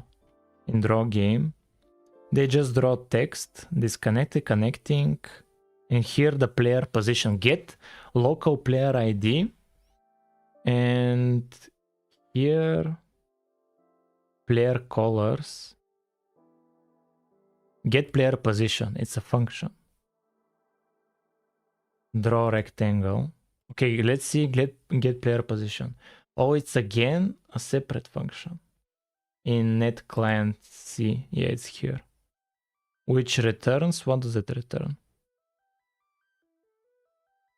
Oh, it returns true or false, but here we use a reference, like a pointer to a vector 2, depending on the ID. So if we actually have this player, we return the position or extrapolate it. Or extrapolate it. Oh, if the... Oh, so this is for the other players. This is for our player, we just get the position. But for the other players, like we extrapolated position. Let me think about it. So if we store the data here... Okay, let's here have the subchunk. Let's have it here. If we store it here... Let's do static. If we store it here, and we, like, every time when we receive the subchunk, we reset it here. Sure. That's fine. And what function would we create to get this data? What would we do? What would we do? What would we do to get this data? Like, when do we need the data? We need the data to generate a mesh. We need this data to generate a mesh. Okay. Let's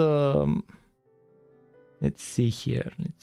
Okay, so here is where Raylib is. This is every frame. We don't know when we will receive new chunks, new subchunks. We don't know that. But every time we just what we care about. Let's continue this. Let's stop it. Let's run it again. The game just all it cares about is if this manages to run. Oh, but it just didn't connect with the server. We need to restart it. Here, server. Okay, server started. Client. Right now, the game. Oh, we have the breakpoint. Right now, the game only cares about handling the camera and drawing this grid here. It doesn't know when it receives the subchunk data. So what do we need to do? We need to handle, like to know when this has happened. Like as we are playing the game, oh, we just received subchunks. Let's generate a mesh. And if you don't know, a mesh is like what the data we need to draw, to tell the GPU to draw. Like the GPU needs a mesh, like vertices, colors, texture coordinates, etc. And we need to generate that. And to generate it, we need the data for the subchunk, like what block types we have in the subchunk. And that we get from the server, and we don't know when. We receive it here. Every time we call this to keep the connection with the server, every frame we call this, and sometimes we receive an event. And here we update the subchunk, and that's it. And when this happens, we need to be like, yo, start generating mesh. And after mesh has generated, after mesh gen, yo, render this new mesh. Like this needs to happen. This needs to happen. Now you have two different data types, so please use headers. What do you mean two different data types? What do you mean? Like the two blocks? What do you mean?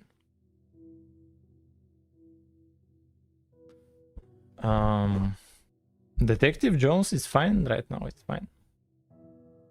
As of now, it's fine. Players and chunks. No, we don't have players. We just have here the camera from Raylib.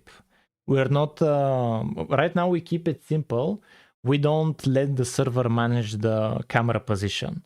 The only thing we are doing right now is focusing on the terrain. And we keep it, again, simple, just one subchunk. And the server managed to send one subchunk here. The server on connection. When the client connects, the server sends the subchunk data. That's it. And we need to generate now a mesh. We need to generate a mesh.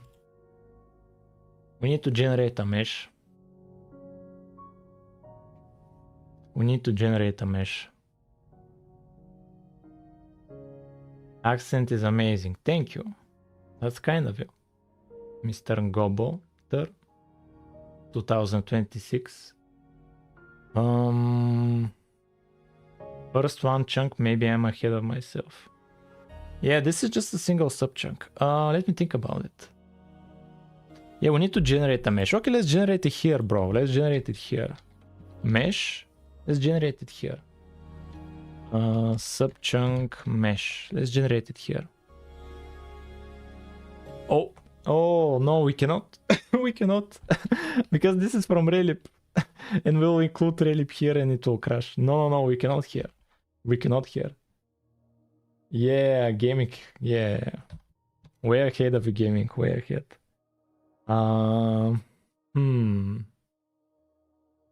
Okay. We'll do it differently then. We'll do it differently. We'll do it from the main CPP file. Here we need to get... We need to know when we've received data. How can we get notified? We can just do a boolean. Here we can just do a boolean. Is like subchunk. Did we receive subchunk data? Like let's keep it simple. Here or like how should we do it? Okay, let's create a function, a getter for the subchunk data. Let's do that. So uint 8t array get subchunk data. Or like we can do it. It's fine, it's fine, it's fine. Yeah, get subchunk data like this. Sure. I don't understand English by ear, but I'm trying to be honest. Feel a little. What do you mean? Let's do this be a boolean. Let's make it a boolean, and here uint t8. Here to be the subchunk data. This to be the subchunk data. Like this. Yeah, and it will be a boolean because it will return false if no data has generated yet. Here, let's do static boolean generated subchunk data, by default false. And if generated subchunk data, and here return generated subchunk data. Here it will be true. This will be a flag. We have generated the data. We have generated subchunk data. By generated, we mean received it from the server. The server generated the subchunk data. We received it from the server, so we can... how should we do it? Do we like just copy it, or can we do subchunk data equals subchunk? Can we do this, the first element? Can we do that? Can we do that? How long have you been programming? Have no idea. How's the progress, sir? The progress is we have a client and a server. The client is a simple Raylib game, and the server when the client connects to the server generates one subchunk and gives it to the client. The client receives the subchunk here and saves it to this array of 16 by 16 by 16 IDs. And right now, we set a bool flag that we've received subchunk data. And the game, every frame, will check this, if we have received them or not. So check it. Bro, but then it will be true every frame, and it will continue to be true. That's a bit of a bummer. That's a bit of a bummer. Return true. And here, bro, it's so messy, man. This is temporary, chat. This is temporary. Bro. This is temporary, chat. This is temporary. Let me think about it. How can I get the data? How can I get the data? It's an array of 16 by 16 by 16. How can I get it? I want it here to get it as an argument. So this is like an array, the same array as this one. But it should be here like this. It should be here like this. But it's maybe to make it heap. That's how I'll get reference to it. That's a bit of a bummer, actually. Let's keep it as an array. Let's keep it as an array. And here, reference. Like, okay, it's fine. Okay, we solved it, chat. We solved it. We solved it. We solved it. Okay, so here in the main, after we talk with the server, we'll check if get subchunk data. And here we want, what should it be? Here, this will be uint 8 t subchunk like this, and here subchunk like this. So if this is true, we generate the mesh. We generate a mesh here, mesh subchunk mesh like this. We generate the mesh. I don't know, but it's fine. If it works, it's fine. We don't need to change it.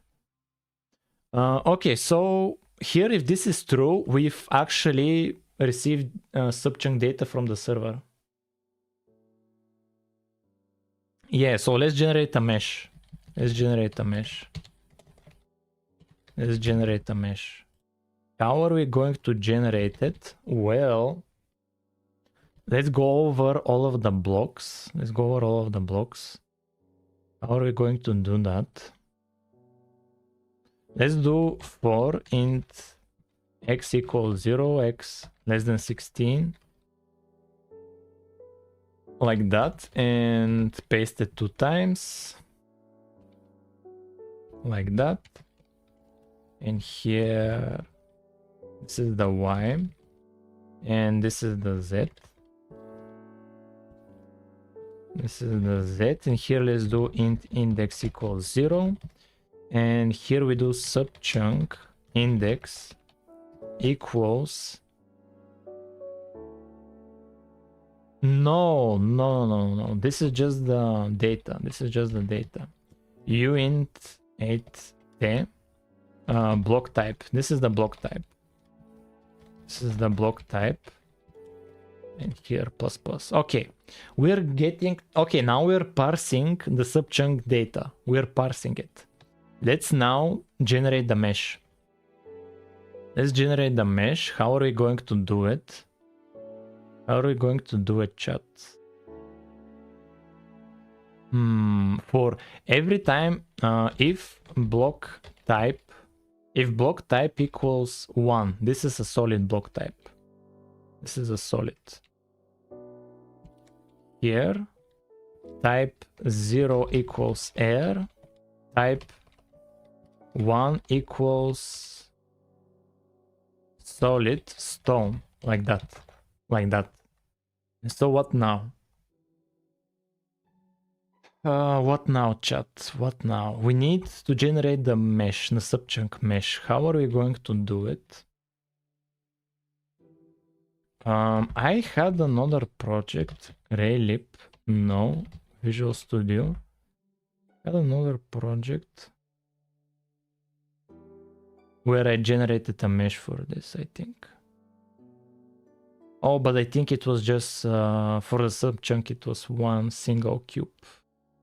Yeah, doesn't matter. Godot is pretty cool though. I don't know if we'll surpass any of other engines.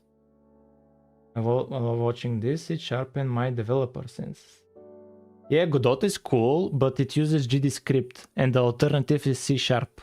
I don't like both of them. I want to use C++. I don't want a garbage collector. I want full control. I want threads. I want, like, because my computer science degree will be for nothing, man. Like, I will not have an advantage. If I stick to C++ and Raylib and OpenGL, I have an advantage. I spent many months, even a year, just on OpenGL and all of this stuff. I'll lose my advantage. If I switch to Godot, I start off from all over again, kinda, with a slight advantage. There's a fan game version of Super Mario in Godot, uses 50% of my CPU. Okay, chat, we need to generate a mesh. We need to generate a mesh. Here we could do like, here generate cube mesh cube. This generates a mesh cube. Here,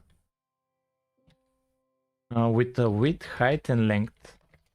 There is a Raylib function to generate a mesh cube, but this is a single cube. We want multiple cubes. You can use C++ in Godot, yeah, but I would have to like learn it. If he uses Godot, he doesn't learn what goes on. Yeah, how C++ in Godot? Godot C++. What do you mean C++? Code example. I want to see example for it. I want to see how it looks like. How does Godot C++ look like? What's this? Private, protected, public. It's not that scary. Bro, don't increase my curiosity to Godot. Please, man. I don't want to go back to Godot. Don't do this, man. You're sabotaging the project. If you say Godot in C++, I'll be now curious now. Let's see how they generate mesh cube. See how they generate. Yeah, they do all of this. They do all of this. Sure. I want to combine them. Like we need 16 by 16 by 16 cubes. We need many cubes. We need many cubes.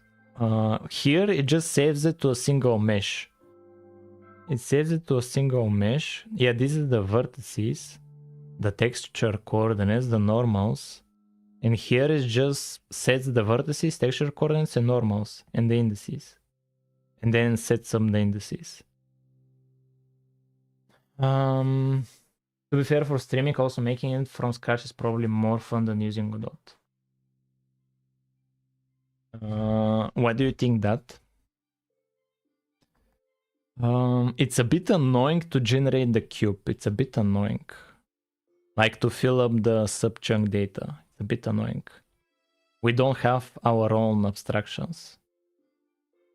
Let me think about it, chat. What can we do here? What can we do here, chat?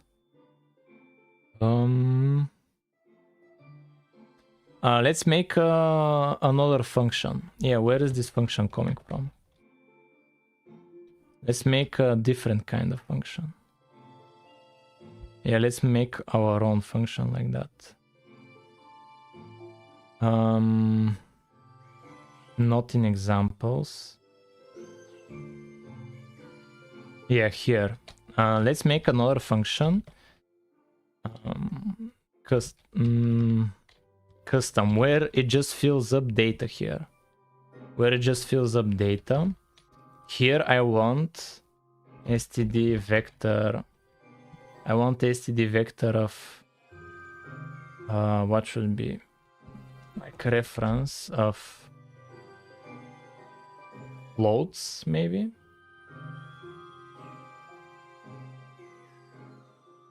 Yeah, floats. So we need vertices, text coords, normals, and indices. So here, vertices, this will be float.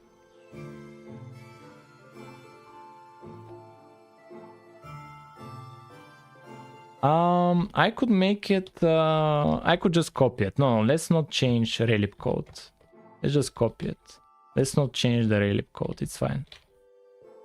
I'll set it up. Yeah, it's fine, guys. It's fine. It's fine. Yeah, in the main, let's create it here. Let's create it here. Generate mesh cube.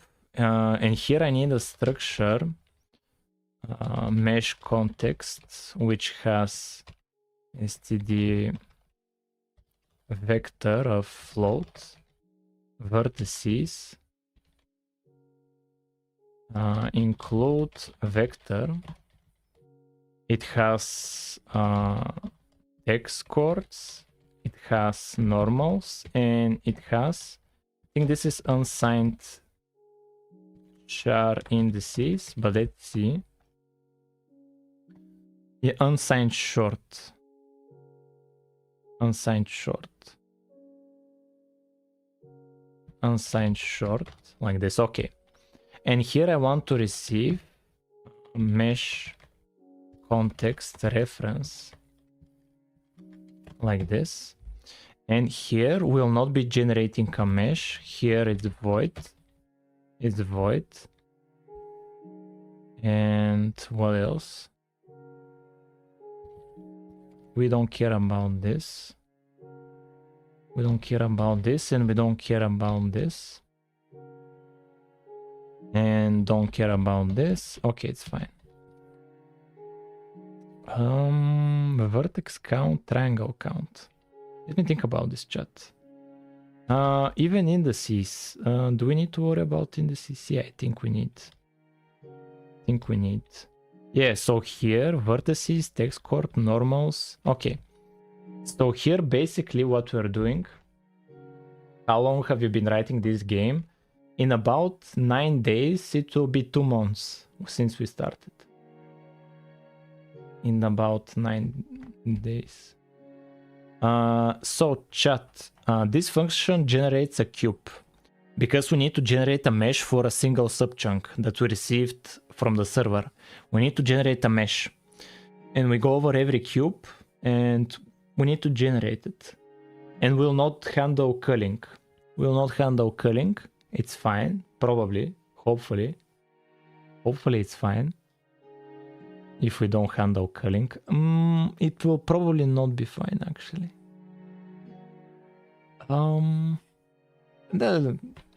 worry about it. Should be fine. So here we send this mesh context because here we'll be calling this function multiple times, and this is a Raylib function.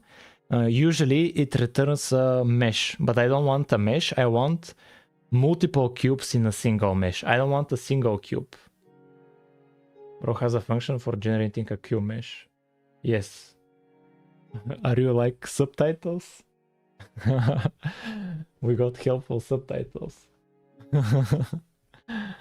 No, he's just adding helpful subtitles on what's happening. Okay. Yeah, so we fill up this mesh context.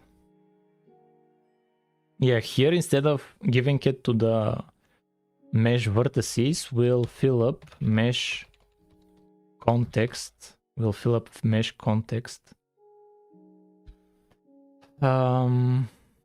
Let me think about it.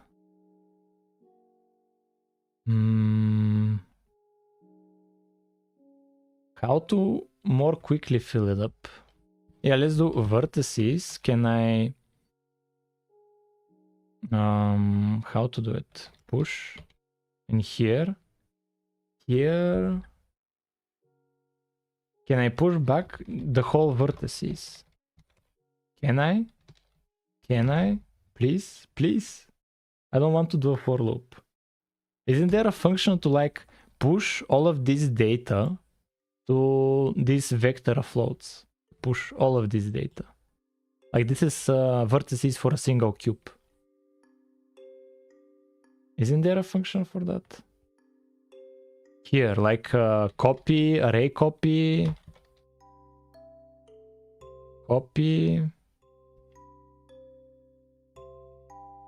Insert array to vector.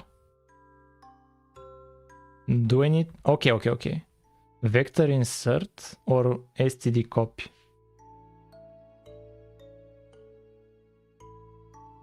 Sure. Vector insert, vector end, buffer plus size. Sure.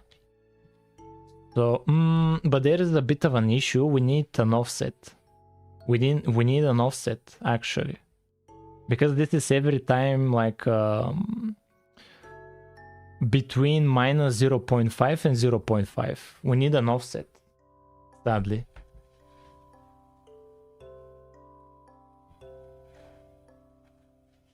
Do you have neighbor face culling?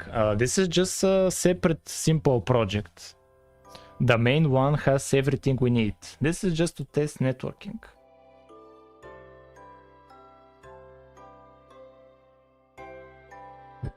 Let me drink some water and we'll figure this out.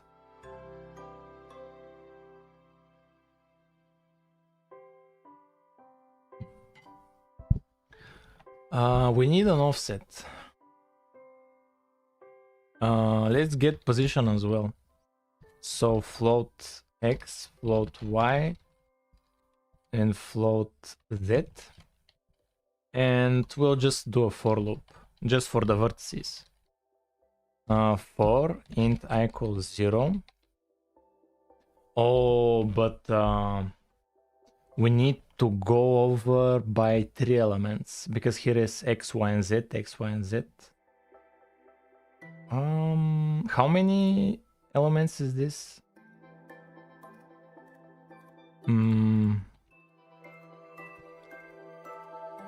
How many elements?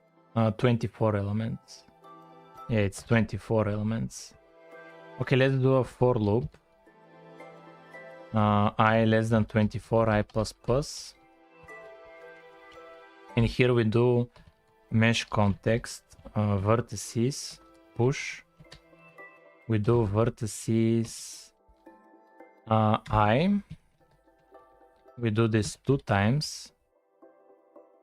And bro, let me think about it.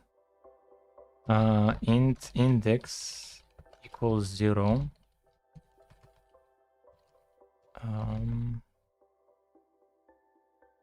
Index. Let me think about it actually.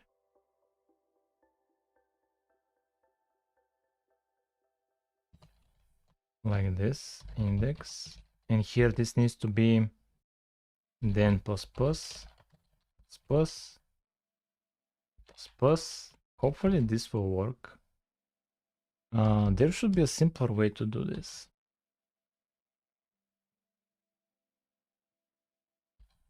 Or like int offset. No.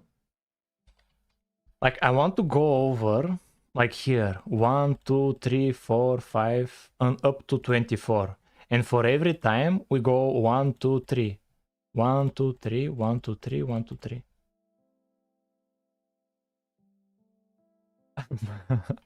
No, it's fine, it's fine, it's fine. We multiply by 3. We multiply by 3. Yeah, it's fine, it's fine, it's fine, it's fine. It's fine. Here I multiplied by 3 plus 0 and plus 1 plus 2. Okay, it's fine. And here we add plus x plus y plus z. Okay, we should have the vertices. And then mesh context. Now we can do insert for text coordinates. Insert mesh context text coordinates. Text coordinates and then text chords, and then how did they do it? And then the ending of it, text chords plus the size of it. Is there a array size? It would be funny if we managed to connect it with real Minecraft. How can we get the size of this array? Size of text chords. Okay, fine. And the same we need for normals. Normals.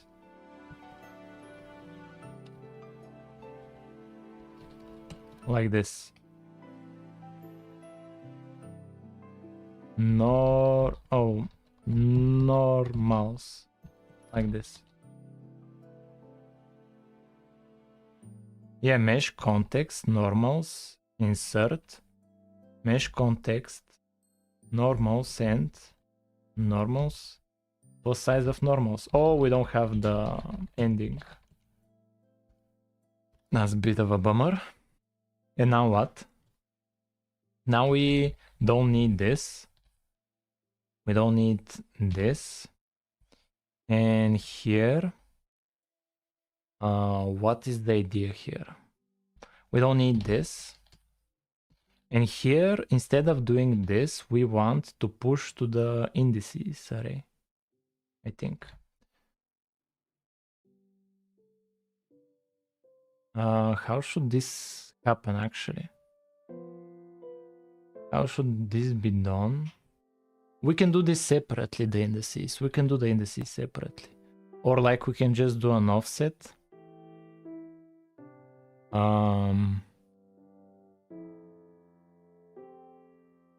How should we do this? Yeah, let's remove this. And let's remove indices from here. It will be just vertices, text chords, and normals. Okay. Sure. Just a Minecraft client that's not even a clone anymore. Yo, what's up, Dimitri? Oh, you still have 30 minutes of stream. It's fine. Yeah, here we just create a mesh context.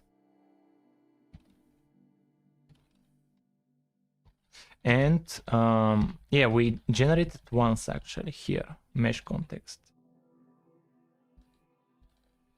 And here, when going over the block data, we just do, what was the function?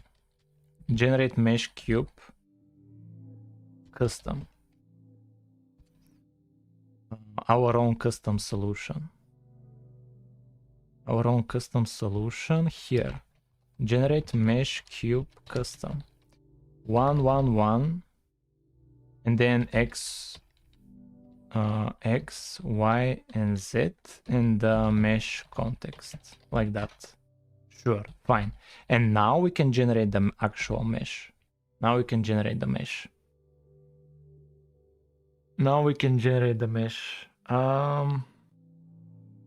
Let's look at my own mesh context actually.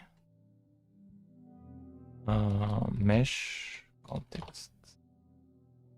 We have the same thing in our game here. Generate mesh, right? Yeah, where is mesh context?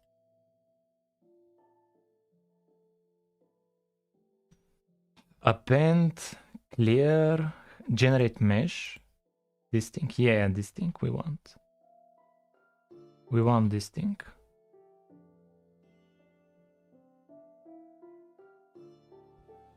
And return mesh. And let's use this. Here let's just return a mesh maybe. Generate mesh from context. Mesh context. Like this. Like this. Or maybe it can be... Yeah, it can be here. Mesh, generate mesh. Like this, can be here. Can be here. Generate mesh. And let's delete this. And here, positions, bro. Why is it called positions? Vertices. And then here, we don't have the indices. And here we create the mesh, vertices, indices, vertices,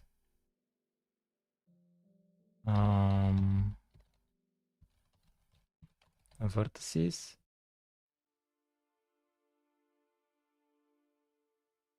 colors. We don't have colors. And this is text chords. What's the issue here? Indices. Yeah, we don't have indices. Damn it.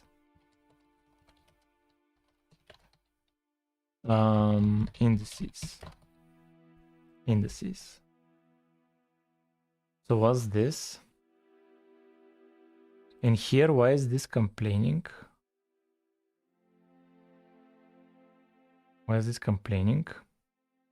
Must have class type, but it has type float.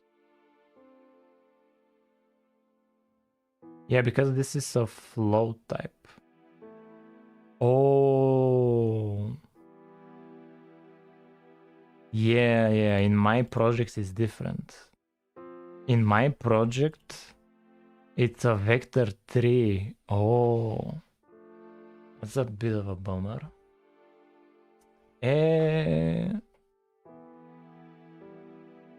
Yeah, and we need to remove these parts. We need to remove these parts because the sizing will be weird. Normals. We don't have colors. We don't have colors. Yeah, here, bro. Here.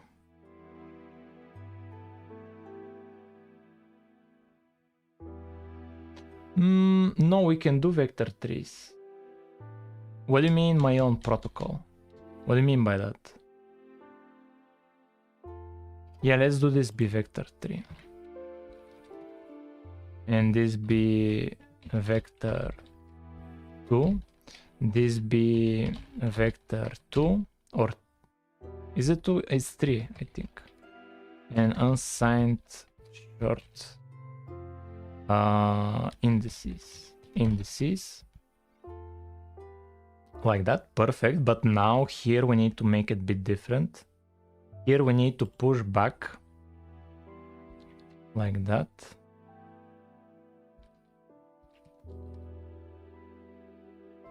Like that. And we delete this. And this is 1, this is 0, 1. And this is Y. This is Z.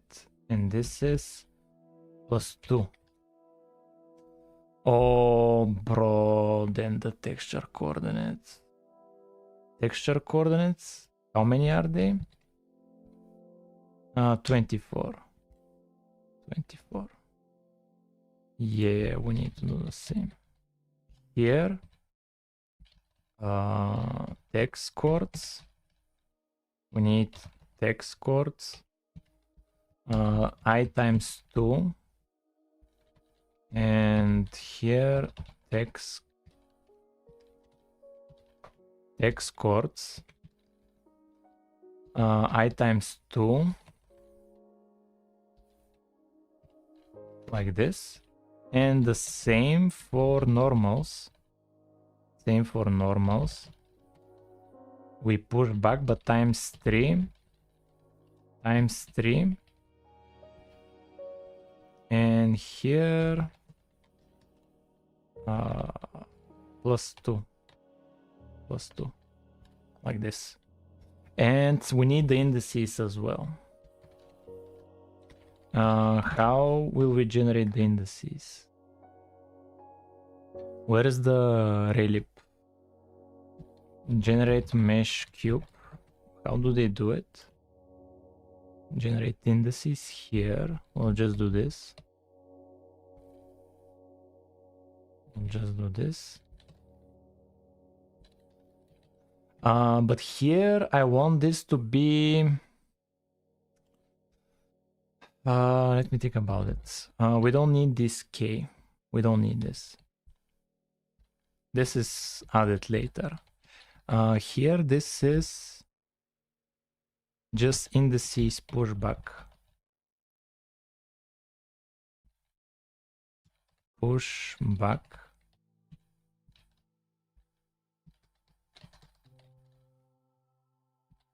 This is 0.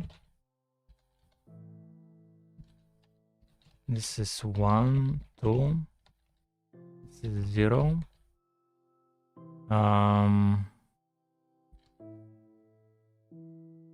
Like this. Like this. I'll add the other parts later. Indices. Push back like this. Indices. We have indices, right? Oh, it's in the mesh context. Like this. Fine, fine, fine. It's fine. Wait a minute. Yeah, it should be fine. Should be fine. But wait a minute. It's 36. It should be fine. Should be fine. Bro. Okay. And let's now generate finally the mesh. Here. Subchunk mesh equals mesh context generate mesh like that. It needs to be here like this. So this happens when the server has given us the subchunk data. And when we draw here, let's do, we need a material equals load default material. Yeah, material default. This is a simple default material, just a white texture. And here let's here draw mesh, and here the subchunk mesh, the default material, and no transform on the position. But this needs to be if mesh valid. If the mesh is valid, is mesh is valid. Bro, there was a function to check if mesh is valid. Mesh. Bro, now I need to open the cheat sheet. I need to open the cheat sheet. Valid. Is shader valid? Is file name valid? Is image valid? Is texture valid? Is font valid? Is model valid? Is material valid? But we don't have is mesh valid. Bro. Genius. How did the progress go? What do you mean? Yesterday we created a chat system with a server and a client.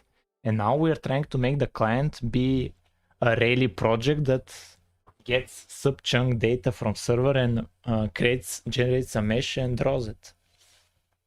Okay, let's create a model then. If we cannot do it with the subchunk, let's do a model then. Let's do a model. Here, let's do a model. Model equals zeros. And here, subchunk model equals load model from mesh. And here the mesh we generated. Like that. And we need to set up the material for it and shader as well. Right.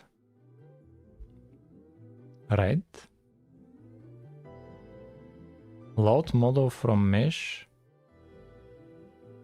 Yeah, what to... let me think about it.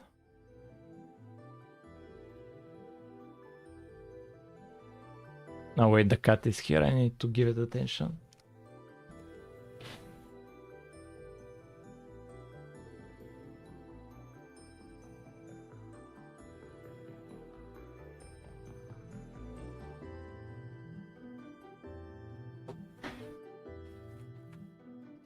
I'm back. See here. Yeah, we generate the model, the subchunk model, but I know we need to give it a bit more data, like the material. Yeah, I said hello. Let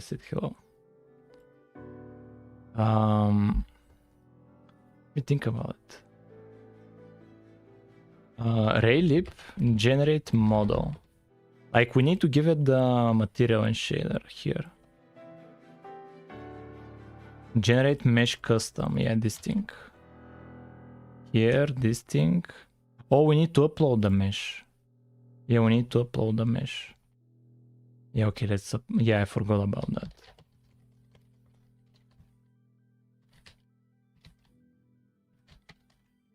Upload mesh. And here mesh. Like that. And false if it's dynamic or not. It's false because we're not going to change it. It's false. But what about the shaders? What about shaders? Like material shaders, etc. Or does it have default ones? Yeah, this thing.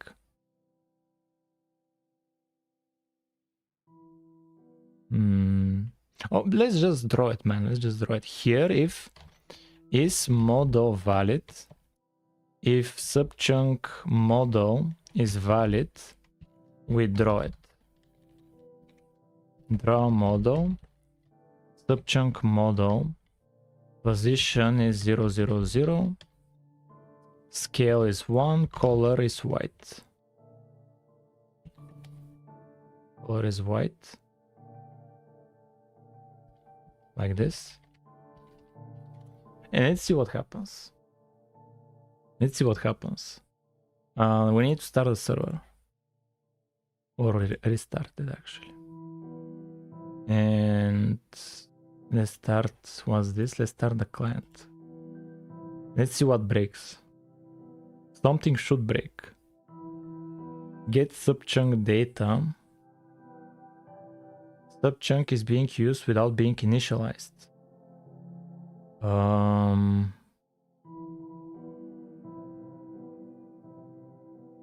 Sure. Can I do it like because here I want just I want the other array. I want the data from here. I want this array. And I was like, okay, this will be just a pointer to this. And I get it from here. Okay, no pointer. Okay, no pointer. Will this work? Yeah. Sure. And what's the issue here? Yeah, it's still a null pointer. And the server crashed. Let's restart the server. And let's start the client. Let's start the client. It's null. Yeah, to check if it's not null, but this situation should not happen. We shouldn't be getting this. Yeah, here we get this, and if it has generated, so it has returned true. It has returned true. We give it, oh, maybe to like remove this. Yeah, but this doesn't work here. This just gets like the Raylib project receives this array. That's what I want. And it returns false if the server still hasn't sent the data. When the server sends the data, I set the flag to true, which means we have the data ready in this array. We have the data ready.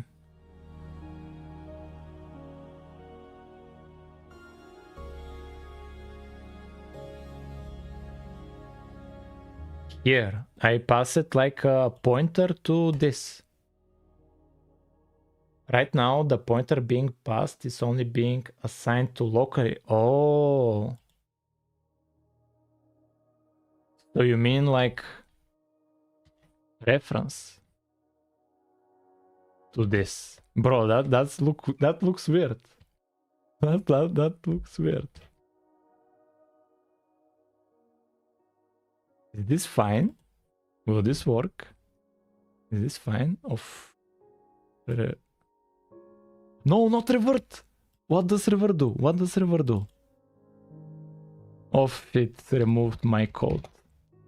It should be fine now. Okay, let's see what happens. Not compiled. Bro. Linking errors. Bro. What's the issue?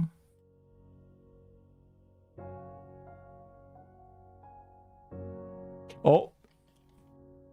Here as well. Here as here as well. Bro. Yeah, the header. Yo, chat! What's this, chat? Chat, what's this? What's this here, chat? I see not something here, but I cannot see clearly. I cannot see it clearly. We received something. Let's set the material. Let's bring back the music.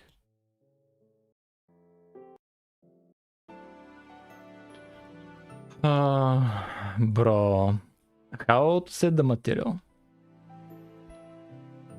What's your problem? Yes, server crashes.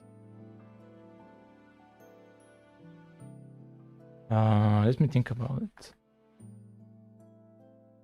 Yeah, server crashes here on the disconnect.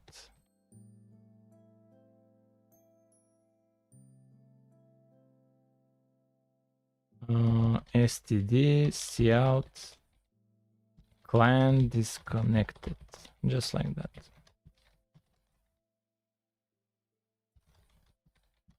So the server doesn't crash. How deep are you into multiplayer so far? I don't know, man. Not that deep. Here we generate, we receive subchunk data from the server, and we generate a machine model for it.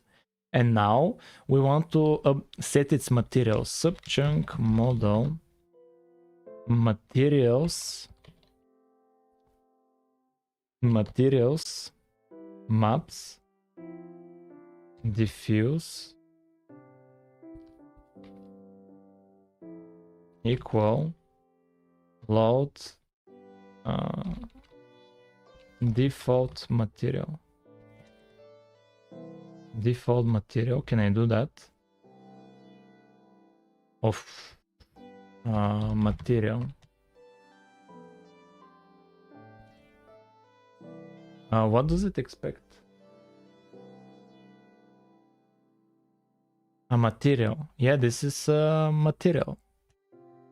What if you could translate packets from real Minecraft server to your clone? Then we'll be able to play Minecraft from my game. That would be very fun.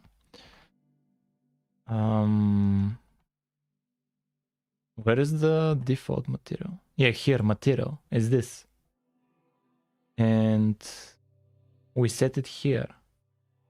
What's this? This is all material map. Material map, all texture, color, and value. Ah. And a shader. And what's this material then? Material maps. Oh, this is a default shader. Oh, and all of these are defaults. Yeah, how to set this? To use this material for the shader. Material.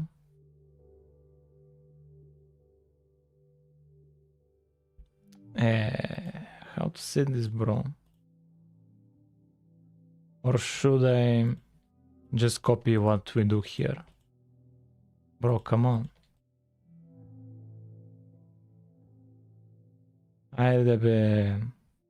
Load material default.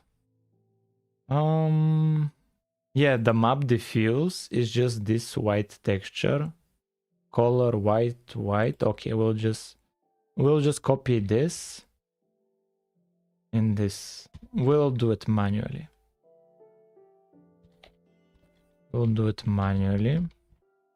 Here. We'll do it manually.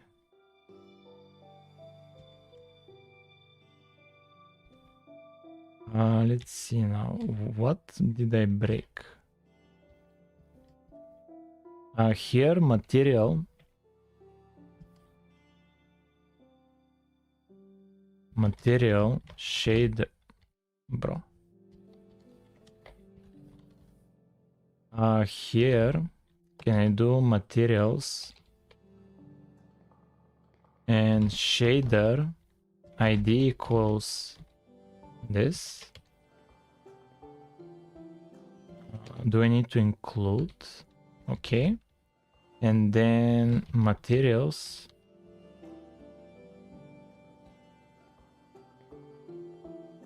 Maps. Map diffuse. And here I need the white texture.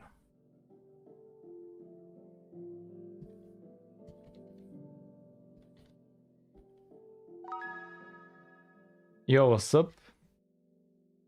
Yo, thank you for the bits, man. I appreciate it. I watched the latest YouTube video and I noticed some stuff. Okay, let's see. What did you notice? What did you notice, bro? I noticed some stuff. The block states are stored in the disk, so you should probably also do that because, as you said, it will take up a lot of RAM. So I should never store the block states in memory. then how I will access it? Every time I interact with the block, I will need to read from disk. Isn't that slow?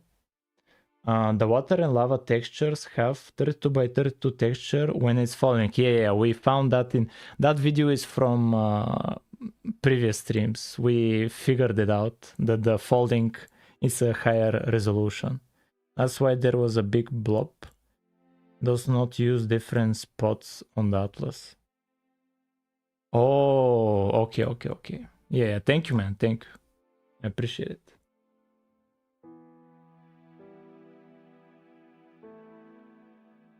I'm Brazilian and I'm really enjoying following your videos. Yeah, I have other Brazilians as well. Like you can interact with each other and find other Brazilian friends. Like even one, I think, made the Godot Minecraft clone. I'm not sure if it was him. Okay, here let's generate the texture. Let's generate the texture. Yeah, here. Let's generate the texture. This should be just a white texture. It should be just a white texture. And what's the issue? Oh yeah, here texture. Like that. Okay, now it should have a texture. What's your problem here? Oh yeah. Okay. Let's see what happens now. It's still like this. It's not using a different texture for some reason. Yo, what's up, Trojan? So right now this data is coming from the server, the blob here, and it doesn't have a white texture for some reason. Oh, we need to set colors probably. Like here.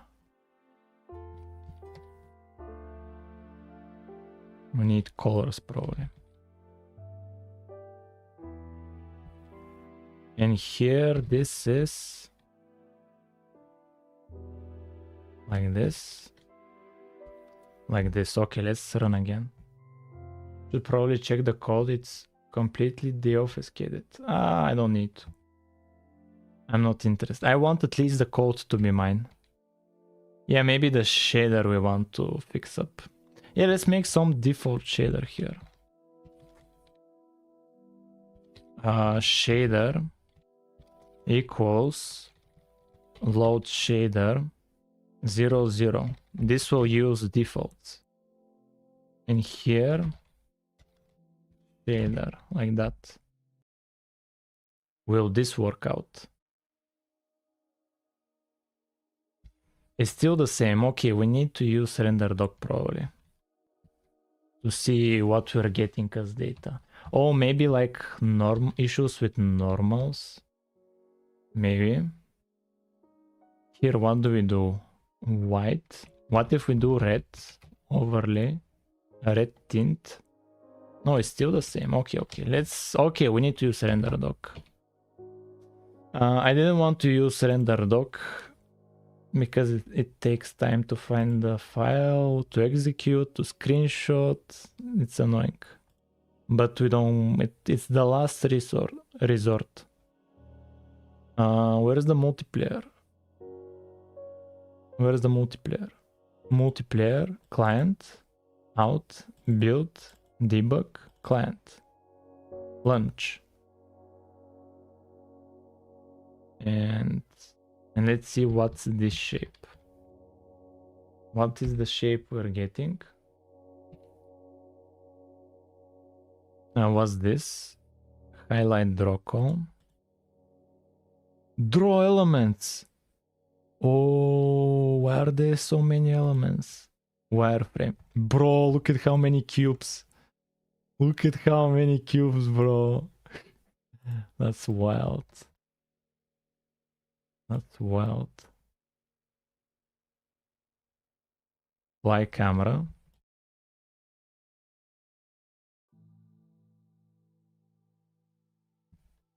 Oh, how many cubes, bro. Yo. Yeah, we don't have culling. We don't have culling. And not all of them are generated. Here we're missing a few. Like it stopped doing them. It stopped rendering them. There's maybe we're reaching some kind of a limit probably. With the unsigned short probably.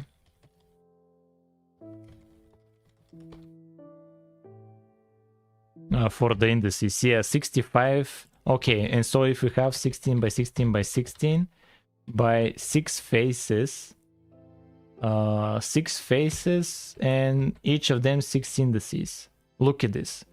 This is 147,000, like 147,000 indices, but unsigned short has a limit of 65,000.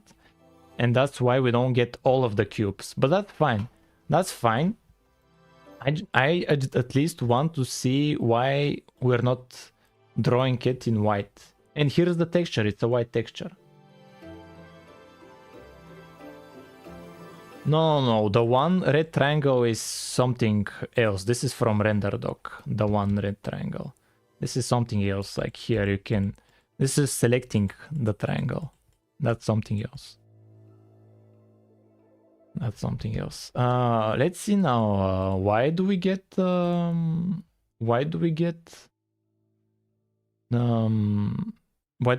white color? Here we use white texture. Sure. We use white texture, positions, text coordinates. Oh, vertex color is just zeros. Yeah, vertex color is just zeros. Yeah, I need to set it to white here. Yeah, that's the issue. Sadly. Then how did the other thing work out? Let me think about it. Oh, colors. Why am I setting colors, bro? Bro, let's try again. Bro, one single line was the issue. One single line. Okay, this is all the cubes. This is all the cubes. And it's not all of them. Like, we reached the limit for the indices. It's not all of them. It's not all of them. But this is coming from the server. These cubes is coming from the server.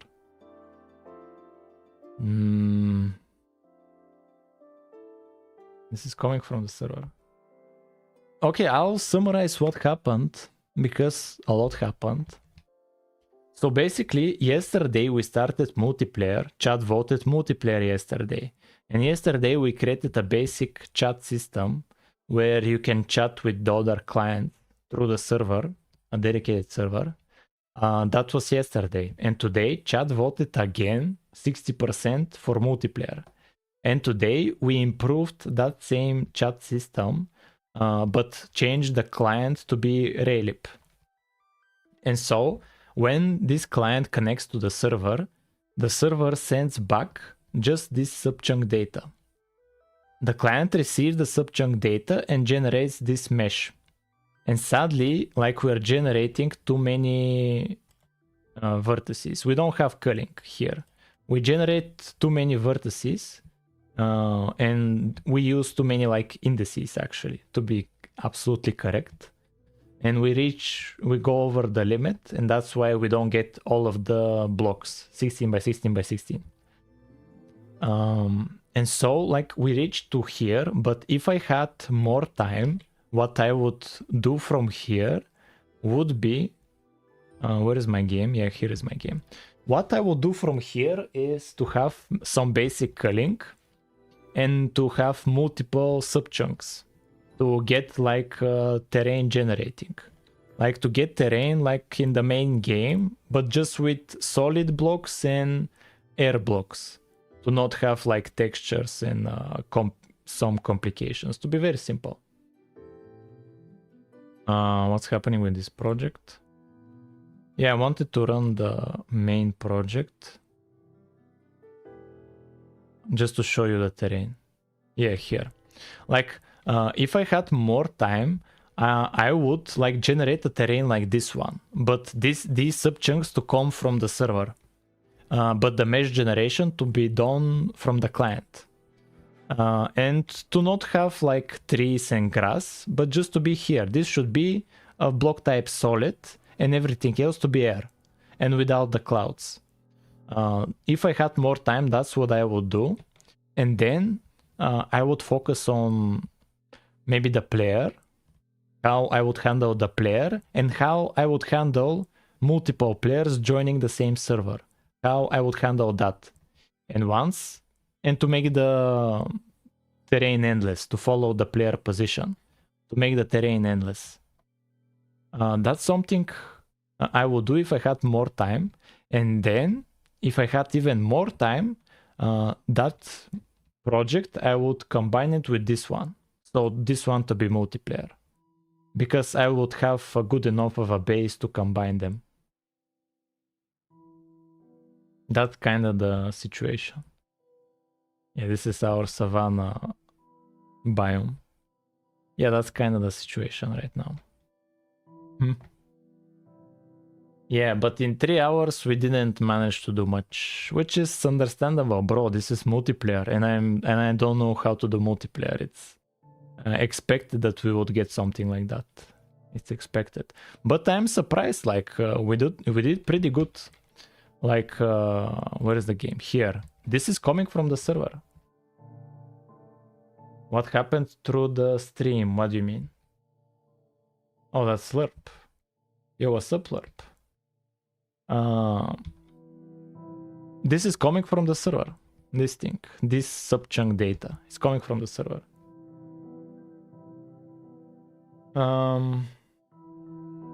I think the chunk render is broken. No, it's not broken. It's just like I've reached the limit of indices here. I rendered too many indices. Yeah, but that's kind of a summary. And we reached the limit of 3 hours for today. Yeah, we reached the limit. Where is the game? Yeah, here's the game. Yeah, so that's it, chat, for today. That's it for today, chat.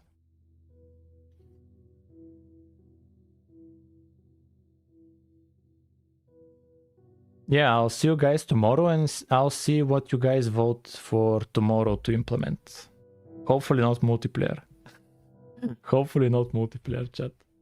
Hopefully this is the last part for multiplayer. Yeah, bye guys. Bye, chat.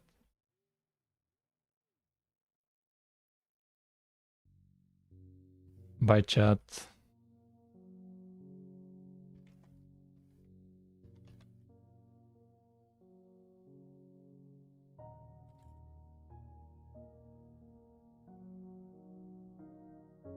Bro. Yeah, bye guys. Bye guys. I'm just playing around a bit. Yeah, I'm ending. Yeah, bye guys.